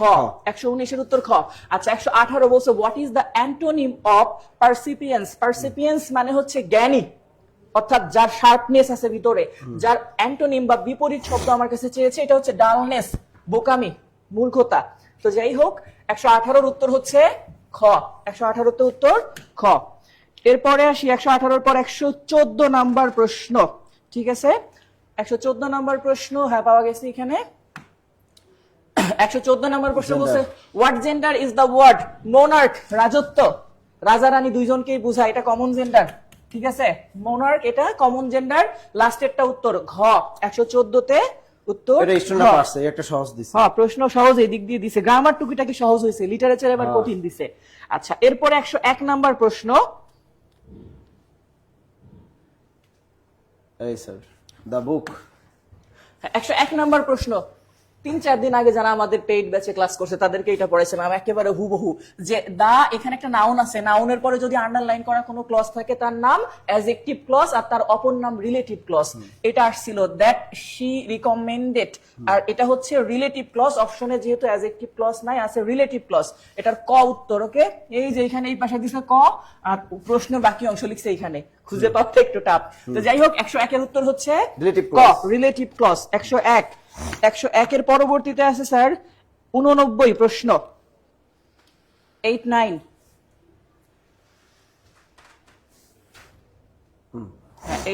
শেক্সপিয়ার। হ্যাঁ এখানে বলছে in William Shakespeare play as you like it the 7 ages of man speech was delivered by Oliver. এখন ধরেন এখানে কে এটাকে ডেলিভার করছে, অর্থাৎ একটা চরিত্র। এইখানে চরিত্রের মধ্যে আমাদের ছিল জ্যাক্স, জ্যাক্সের মুখ দিয়ে সেই কথাটা বলছে William Shakespeare as you like it এর মধ্যে। তাহলে উত্তর হচ্ছে গ। 89 এর উত্তর গ। 89। স্যার আসল কথা কি এই বিসিএস কাদের জন্য, যারা তাদের ইংরেজি লিটারেচার একবার অনার্স করা লাগবে, তাই না? তারপর ম্যাথমেটিক্স এর উপর একবার অনার্স করা লাগবে। তারপর জিকে তো অনার্স করা লাগবে না, এটা অনার্স করার কোনো লাভ নাই। জিকে এর উপর আপনার বিবিসি লাগবে, এবং সারা বিশ্বে কোন জায়গায় ডোনাল্ড ট্রাম্প কোন দেশে যায় না যায় একদম সব কিছু সোজা কথা স্যার। এইবার মানে যে প্রশ্নটা করছে এই প্রশ্নে কাটমার্ক, যেটাকে আমরা বলি যে 100 মিনিমাম 10 কম, বেশি চিন্তার দরকার নাই। 90 যদি পাই তাহলে লিখবে। আচ্ছা তারপর হচ্ছে 85 number. 85 number idiom and phrase থেকে আসছে। টু হ্যাভ এ শর্ট শব্দের অর্থটা কি? টু হ্যাভ এ শর্ট শব্দের অর্থ হচ্ছে চেষ্টা করা, যেখানে দেওয়া আছে গ নাম্বারে to make a try. Okay, গ নাম্বার উত্তর টু মেক এ তাহলে try. To have a short means তাহলে to make a try, C number উত্তর। হ্যাঁ সি নাম্বার উত্তর, সি নাম্বার উত্তর। তারপরে আছে স্যার 69।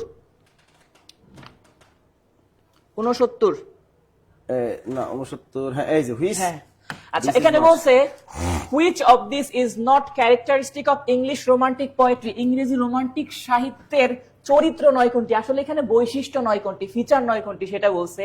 আর এই ফিচার নয় কোনটি তার মধ্যে ছিল যেটা ইনান এন্ড গর্ডি ফ্রেজোলজি, যেটা দেওয়া আছে ইনান এন্ড গর্ডি ফ্রেজোলজি মানে হচ্ছে অপ্রাসঙ্গিক বিষয়গুলা, বুকামির বিষয়গুলা, অবাস্তব বিষয়গুলা, এটা রোমান্টিক যুগের অংশ নয়। ওকে, তাহলে 69 যেটা, এটার উত্তর হচ্ছে ঘ, লাস্টেরটা। 69 এর উত্তর হচ্ছে লাস্টেরটা ঘ। বুঝতে পারছেন? হ্যাঁ ইনান এন্ড গর্ডি ফ্রেজোলজি। হ্যাঁ 69 এর উত্তর হচ্ছে ঘ।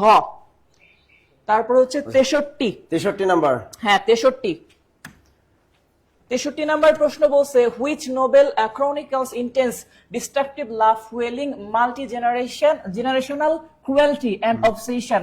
আচ্ছা, এই যে প্রশ্নটা, যে ক্রনিক্যাল শব্দের অর্থ আমরা বিভিন্ন সময় বলে থাকি বিভিন্ন রাজত্ব, তো এইখানে ইন্টেন্স ডিস্ট্রাকটিভ লাভ অর্থাৎ ধ্বংসাত্মক ভালোবাসা, আর এই ধ্বংসাত্মক ভালোবাসা, নির্দয়তা, তারপরে হচ্ছে অবসেশন যেটাকে আমরা বলি শোষণ, এই জিনিসগুলোকে তুলে ধরছে ওয়াটারিং হেট। এটা হচ্ছে এমিলি ব্রন্টির একমাত্র উপন্যাস, এবং সে এটার মধ্যে এটা লিখছে ওয়াটারিং হেটের মধ্যে। উত্তর হচ্ছে খ, সরি খ না, এটা গ। গ 63 নাম্বার উত্তর গ। হ্যাঁ, 63 উত্তর হচ্ছে গ। 63 পরে হচ্ছে 61। হ্যাঁ, 61। আচ্ছা, 61 প্রশ্নটা কিন্তু একটু চালাকি করে করছে তারা। বলছে which of this words contains A defence of the right of freedom of speech and expression. আচ্ছা, যদি শুধু রাইট নিয়ে এখান থেকে আসতো, right of freedom of speech and expression, এই রাইট নিয়ে কথা বলা হয়েছে ফ্রি ম্যানস ওয়ারশিপে, আর এখানে বলছে ডিফেন্স, ডিফেন্স মানে প্রতিরোধ, উনি তার বিপরীতে কথা বলছে। আর এটা হচ্ছে অ্যারিওপ্যাগিটিকা, জন মিল্টনের লেখা। অ্যারিওপ্যাগিটিকার মধ্যে তিনি এটার বিপরীত নিয়ে লিখছেন যে দরকার নাই স্বাধীনতার পৃথিবীতে। ঠিক আছে, পৃথিবীর স্বাধীনতার কি দরকার? যাই হোক, স্বামী স্ত্রীর ভিতরে স্বাধীনতা নাই। হ্যাঁ, এরপরে হচ্ছে 61 করলাম না ছয় মাত্র। 61 পরে হচ্ছে এই যে চলে আসছে 50। হ্যাঁ, 50। ঠিক আছে, কিলিং অফ 50 নাম্বার প্রশ্ন দেখেন, the killing of albatross, the rime of the ancient mariner, ST কলোরিজের লেখা। তো rime of the ancient mariner, albatross একটা পাখি থাকে যেটাকে সৌভাগ্যের প্রতীক হয়, আর ওই ম্যারিনার সেটাকে মেরে ফেলে। এটা মূলত মেলে তার কুসংস্কারের কারণে, তার অবুদ্ধি, যেটাকে আমরা বলি যে অপ্রাপ্ত বুদ্ধি, যেটা আর কি তার মানে বুদ্ধির অভাব ছিল।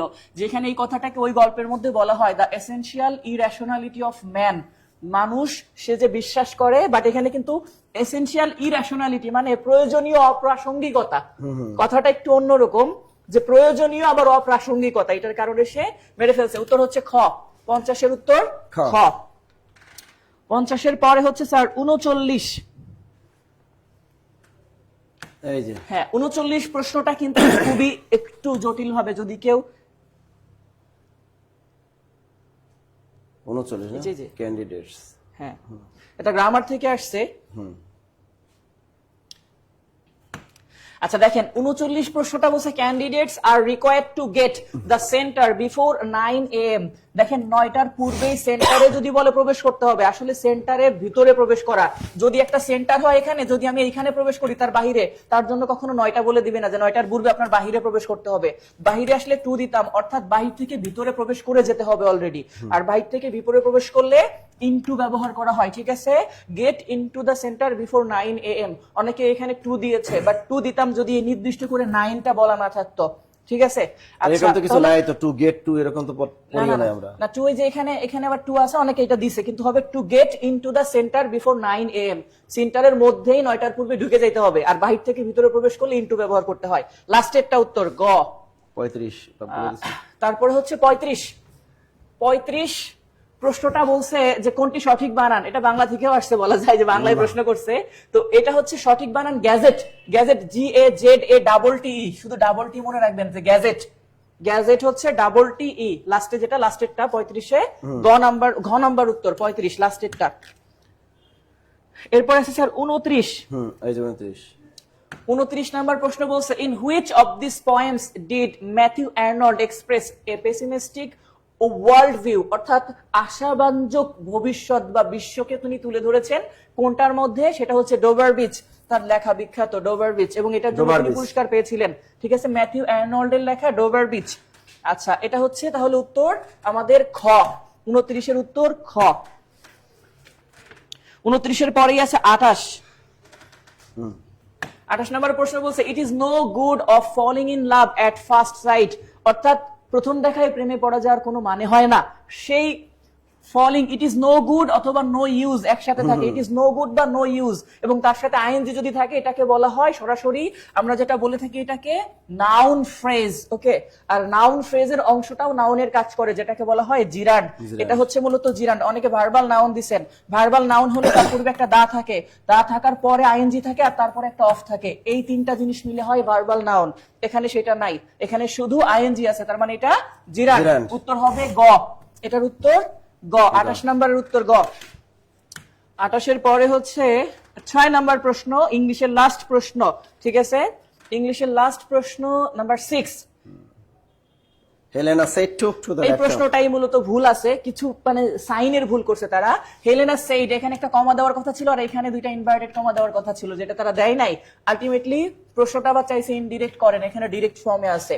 তো এখানে এই টুক এটা পাস্ট টেন্সে আছে, যেখানে হ্যাড টেকেন হবে। হ্যাড টেকেনটা আমাদের শুধুমাত্র দেওয়া ছিল Helena said that she had taken the laptop home with her. খ উত্তর হচ্ছে খ, 6 নম্বরের উত্তর খ। কার কয়টা হয়েছে এবার বুঝা মিলায় নেন।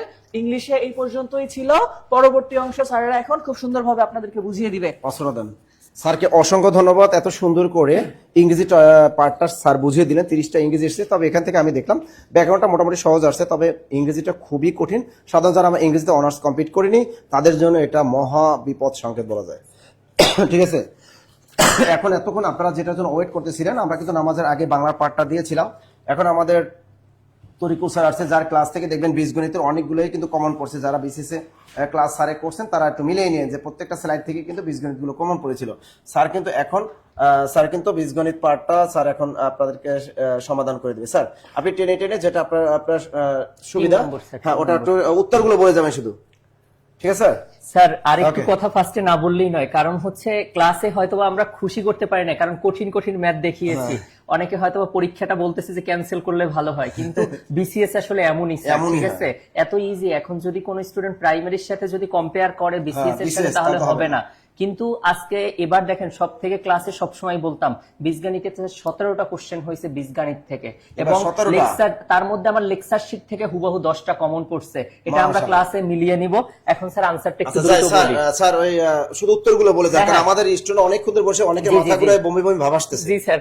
স্যার ফার্স্টের 3 নম্বর কোশ্চেনের আমাদের আনসার হচ্ছে, 3-এর আনসার হবে 3/2। এখান থেকে আমাদের এই সংখ্যাগুলোর গড় বিচ্যুতি বের করছে, তো এটার 3-এর আনসার হবে 3 নম্বরটা। আমাদের 4-এর এটা বাইনারি থেকে আসছে, তো বাইনারির আনসার হবে আমাদের বাইনারির হচ্ছে ক নাম্বার। 2, 3, 4, 7 সংখ্যাগুলোর গড় বিচ্যুতি বের করছে, তো এটার গড় বিচ্যুতি হবে হচ্ছে 3/2। আমাদের 4 নম্বর কোশ্চেনের আনসার ক। 5 নম্বর কোশ্চেনে আমাদের 3টা হচ্ছে এখানে ভগ্নাংশগুলোর লঘিষ্ঠ সাধারণ গুণিতক, দ্যাট মিনস হচ্ছে লসাগু বের করতে বলছে, তো এটার লসাগু হবে 6/5। আপনাদের ম্যাথে কার কয়টা হয়েছে একটু কমেন্টস করবেন, ঠিক আছে? আচ্ছা, একটি ত্রিভুজের 3 কোণের পরিমাণ দেয়া আছে, আমাকে ক্ষুদ্রতম কোণের মান রেডিয়ানে বের করতে বলছে। ইজি ম্যাথ একেবারে, 3টা জাস্ট যোগ করে 180 ডিগ্রি করে এক্স এর মান আমরা বের করব। এক্স এর মানটা আমরা সমীকরণে বসালেই আমাদের এখান থেকে আসবে হচ্ছে 30 ডিগ্রি। দ্যাট মিনস 180 কে 6 দ্বারা ভাগ করলে কত হবে? 30 ডিগ্রি হবে। আমাদের 7-এর আনসার হবে ক। আপনারা যারা হচ্ছে সূচক লগারিদমের ক্লাস করছেন, দেখবেন হুবহু আমার শীটে হচ্ছে কি 10 নম্বর ম্যাথটা দেয়া আছে, লগ এক্স ইকুয়াল কত 324 ইকুয়াল কত 4 দেয়া আছে। যদি হয় তাহলে এক্স এর মান বের করো, তাহলে এটার আনসার হবে কত? 3√2 হবে আনসার। 4 নম্বর অপশনটা হবে আনসার।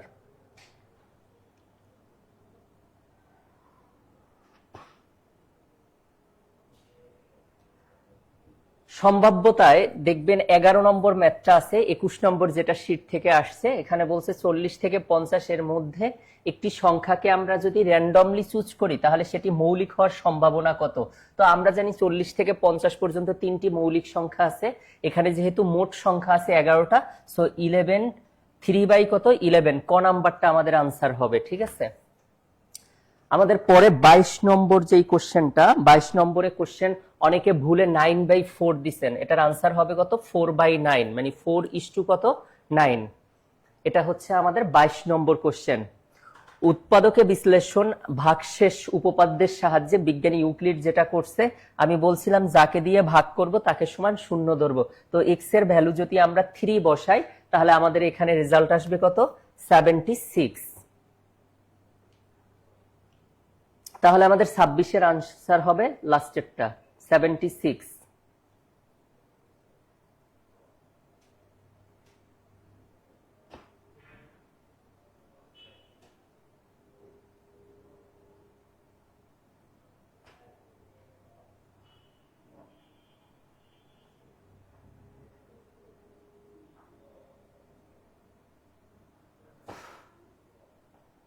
আচ্ছা, নেক্সট হচ্ছে 67 হবে পেন্সিলটি জানালার কি উপরে আছে, খ নাম্বারটা।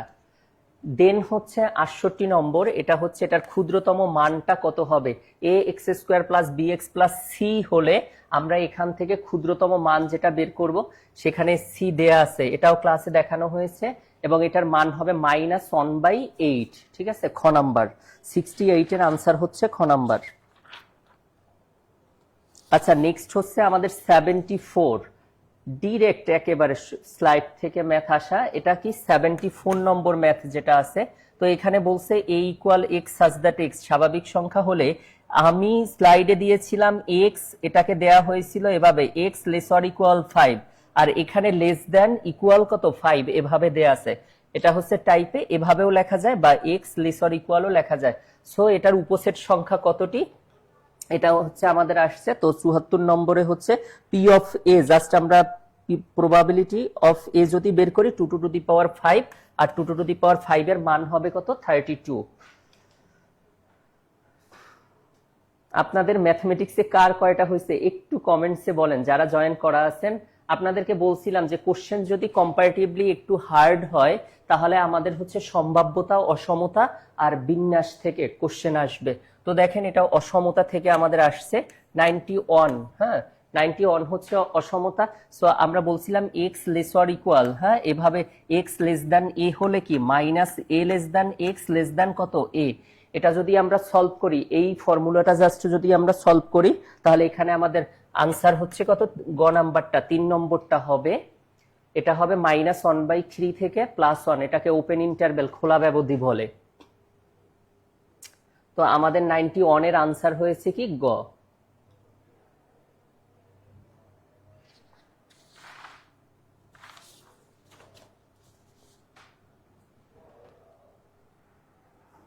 আচ্ছা, 98 এ মুনাফার যেটা, এটার আনসার হবে গ নাম্বারটা আনসার হবে। বলছে কি মুনাফার হার কত হলে কিছু পরিমাণ টাকা চক্রবৃদ্ধি হারে 10 বছরে দ্বিগুণ করা হবে। ঠিক আছে, just P into 1 plus R two to the power N equal কত টোয়াইস পি, কারণ দ্বিগুণ বলছে, বোথ সাইড থেকে পি পি বাদ দিলে জাস্ট আমার আর এর মানটা এখানে বের হয়ে যায়। আর এর মান হবে কত 7.17% হবে। আমরা এগুলো ক্লাসে তারপরও টাইম নিয়ে ডিটেলস আবার বলবো, প্রতিটা লেকচারেই বলবো। হ্যাঁ, আগে যে লেকচার আছে ওটার সাথে কম্পেয়ার করে। এখন জাস্ট একটু আনসারটা একটু বলে দিচ্ছি, আপনি আনসারটা জাস্ট একটু মিলিয়ে নেন। ঠিক আছে,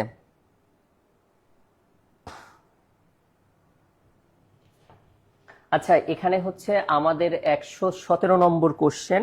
117 নম্বর কোশ্চেনের আনসার হচ্ছে আমাদের লাস্টেরটা হবে আনসার, যে ঘনকটি প্রথমে যতটুকু ভেসেছিল তার চেয়ে কি একটু উপরে উঠবে। এটাকে আর্কিমিডিসের যে নীতি আছে সেটা, এটা ফিজিক্সেরই একটা কোশ্চেন। ঠিক আছে, 84 আছে। আচ্ছা 84 হচ্ছে, সরি দেখি 84,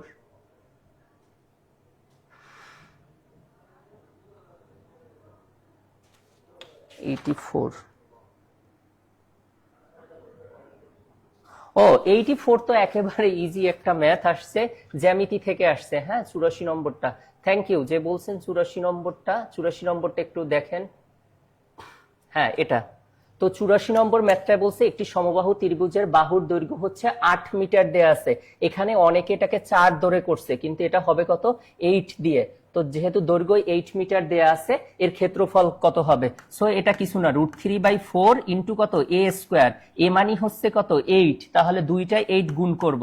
তো 4 দ্বারা যদি 2 কে ভাগ করি তাহলে কত 8 হয়, 8 দুগুণে কত 16, তাহলে এটার আনসার হবে কত 16 √3 কত 3। কার কার হয়েছে, একেবারে ইজি আনসার। তো এটার আনসার হবে কি 3 নম্বরটা গ, 16 √3 কত 3।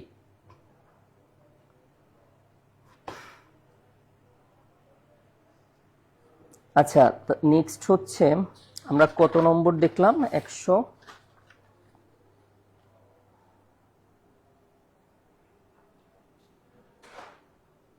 আচ্ছা 98 দেখা হয়েছে, এরপরে হচ্ছে 120। 120 নম্বরটা দেখেন।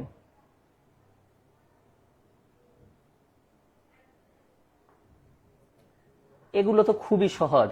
এখানে বলছে কি 120-এর এত বিস্তৃতের মধ্যপদ কতটি। হ্যাঁ, মধ্যপদ হবে এখান থেকে 8টি হবে, মানে 7 প্লাস কত 1, মানে যেটা n/2 প্লাস কত 1 হবে। ঠিক আছে, তো এটা অষ্টম হবে, অষ্টম পদটি। আচ্ছা কিভাবে হবে কেউ যদি দেখেন এত সহজ ছিল, মানে আপনাদের আমি বারবার বলছিলাম যে কোশ্চেনের মধ্যে আনসার করা যায়, সেটা হচ্ছে এই ভিতরের যেই ফর্মুলাটা, এটা হচ্ছে আপনি এখন নিজেই হেসে দিবেন, a মাইনাস বি হোল স্কোয়ারের ফর্মুলা, মানে X minus one by X whole square. এটার উপরে আছে কত দেখেন, এটার উপরে আছে 7। সূচকের ক্ষেত্রে বেজ একটা হলে পাওয়ারে পাওয়ারে কি হয়, গুণ হয়। তাহলে 7 দুগুণে কত হবে, 14 হবে, তাই না? তো 14কে 2 দিয়ে ভাগ করবেন, তার সাথে 1 যোগ করবেন, তাহলে কত 7 + 1 মানে হচ্ছে কত 8টি। হ্যাঁ, তো এখানে অষ্টম পদ হবে। অনেকে হচ্ছে 7 দিছে, হ্যাঁ, সে শুধু এটা কাউন্ট করেছে, এই যে 7 এর সাথে কি করছে 7 বলছে, কিন্তু এটা হবে কত, এটাকে a minus B whole square এই ফর্মুলায় কনভার্ট করে আমরা তাকে 2 দিয়ে ভাগ করলে 1 যোগ করলে 8টি হবে। আচ্ছা, শীটের মধ্যে একটা কোশ্চেন, 3টা কোশ্চেন রিটেনের জন্য আমি দিয়েছিলাম উৎপাদকের বিশ্লেষণ থেকে। তার মধ্যে দেখেন হুবহু আমাদের কি 121 নম্বর যেই ম্যাথটা চলে আসছে। এখন দেখেন আপনাকে কি বলছিলাম, যেই দুইটা মূল দেয়া থাকবে, এখানে কি পি কমা কিউ আছে, এই দুইটা গুণ করলে কি হবে, গুণ করলে প্লাস কি পি কিউ হয়। আবার এই দুইটা হবে কত, পি কিউ যদি করি এটা পি প্লাস কিউ। এখন এটা হবে কি মধ্যে হবে, আমরা কি বলছিলাম যে এ স্কোয়ার, এটা এক্স স্কোয়ার মাইনাস হচ্ছে কত এ প্লাস বি ইন্টু হচ্ছে কত এক্স প্লাস হচ্ছে কত এ বি।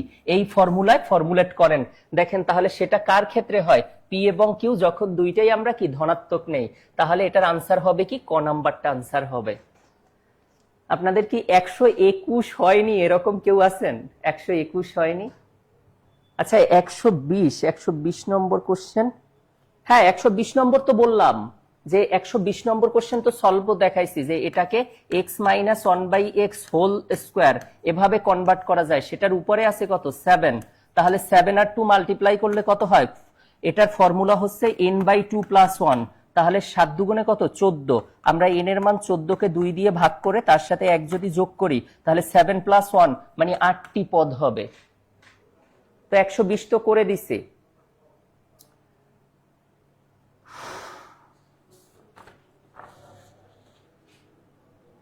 আচ্ছা দেন হচ্ছে আমাদের 134 নম্বর। হ্যাঁ 134 খুবই ইজি একটা কোশ্চেন, এটাও অসমতা থেকে আসছে। 0 থেকে 1 রেঞ্জের মধ্যে এক্স এর মান হলে বলছে নিচের কোনটি সব থেকে বড়, এটা হবে 4 নম্বর। আপনি এখানে জাস্ট এক্স এর মান কত হাফ বসান, তাহলে আমাদের 4 নম্বরটাই আনসার হবে।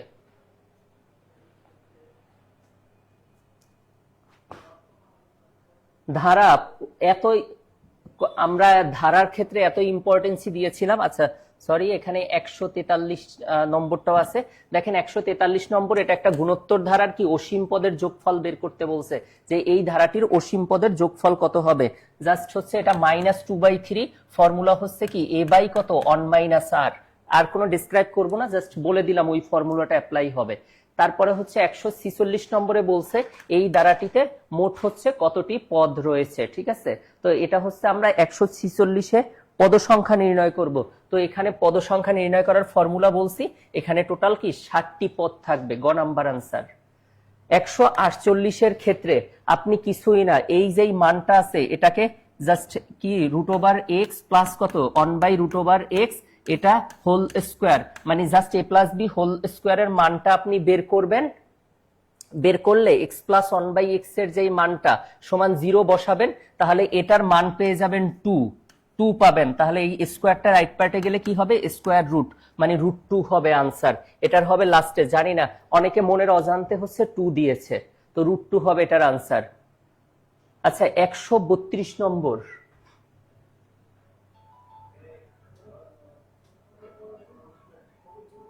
ও 32 তো খুবই ইজি একটা ম্যাথ। আচ্ছা 32 নম্বরটা আমি হচ্ছে আপনাদেরকে বলছিলাম যে সমান্তরালের ক্ষেত্রে 32 নম্বরটা কি হবে। তো 32 নম্বরটা দেখেন এত সহজ ম্যাথ, 32-এর মতো এত ইজি ম্যাথ আসে নাই। যাদের মোটামুটি একটু বেসিক, আমি এটা টেকনিকে দেখিয়েছিলাম, সেটা হচ্ছে এক্স এর সহগ আছে কত 2/5, এই এক্স এর সহগ, এই এক্স এর সহগ এটা ডিভাইড আকারে হবে, এটা কত হবে, এটা হবে কত 4 কত হবে, ওয়াই এর সহগ কত 4 কত কে। এখান থেকে আপনি কে এর মানটা যদি বসিয়ে দেন, তাহলে এখান থেকে কে এর মানটা হবে হচ্ছে 8/5 হবে, খ নাম্বারটা হবে আনসার।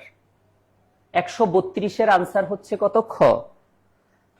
অনেকে 5/8 দিছে। আচ্ছা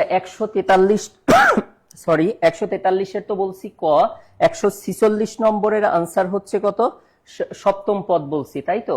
148-এর আনসার কি, লাস্টেরটা √2।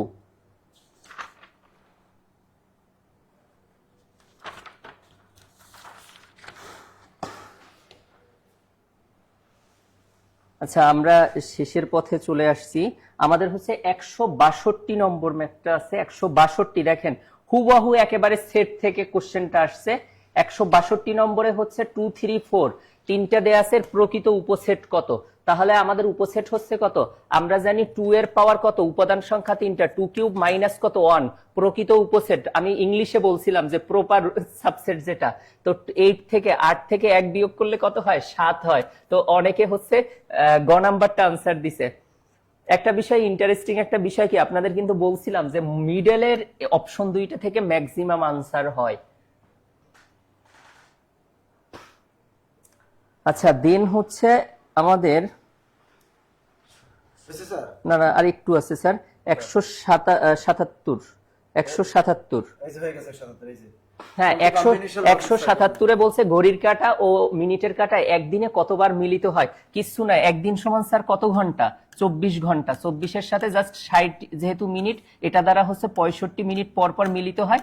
এটাকে আমরা ক্যালকুলেশন করলে এখানে চলে আসবে হচ্ছে 22 সামথিং, কিন্তু ওটা পূর্ণ সংখ্যায় 22 হবে। তো 177, তারপরে স্যার হচ্ছে 180 নম্বর। এই যে 180 স্যার চলে আসে একদম শেষ পর্যন্ত। এই যে হ্যাঁ একটি আয়না থেকে হচ্ছে এটার আনসার হবে 80 সেন্টিমিটার।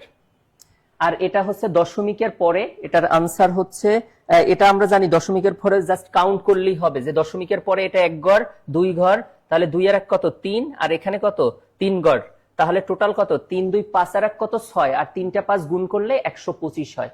তাহলে এটা 6 ঘর মানে 125, 3 ঘর যাবে আর দশমিকের পরে 3 জিরো যাবে। তাহলে আমাদের লাস্টের আনসার শেষ পর্যন্ত আমাদের একেবারে অধৈর্য হয়ে গেছে আর কত। হ্যাঁ থ্যাংক ইউ সো মাচ। আমাদের তাহলে ম্যাথের সলিউশন এতটুকুই। যাই হোক, আপনারা অনেকক্ষণ এতক্ষণ আমাদের সাথে ছিলেন, সবাইকে অসংখ্য ধন্যবাদ জানাচ্ছি। আজকে বাংলা বানানোর ক্ষেত্রে আজকে বাংলায় প্রশ্ন কিন্তু 2টা প্রশ্ন বাংলায় ভুল ছিল। অনেকে বাংলা প্রশ্ন যেটা আমরা সলভ আমরা দিয়েছি, সারথি বানানটা কিন্তু রস্বইকার হবে। ঠিক আছে, বাংলার যে একটা অংশ ছিল সারথি বানানটা রস্বইকার হবে কিন্তু।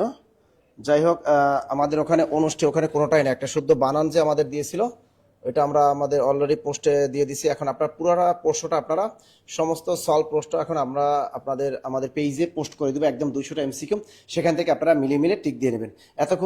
এতক্ষণ জব মেডিসিনের সাথে থাকার জন্য আপনাদের সবাইকে অসংখ্য ধন্যবাদ। ভালো থাকবেন, সুস্থ থাকবেন, এই শুভকামনায় আজকের মতো বিদায় নিচ্ছি। আল্লাহ হাফেজ।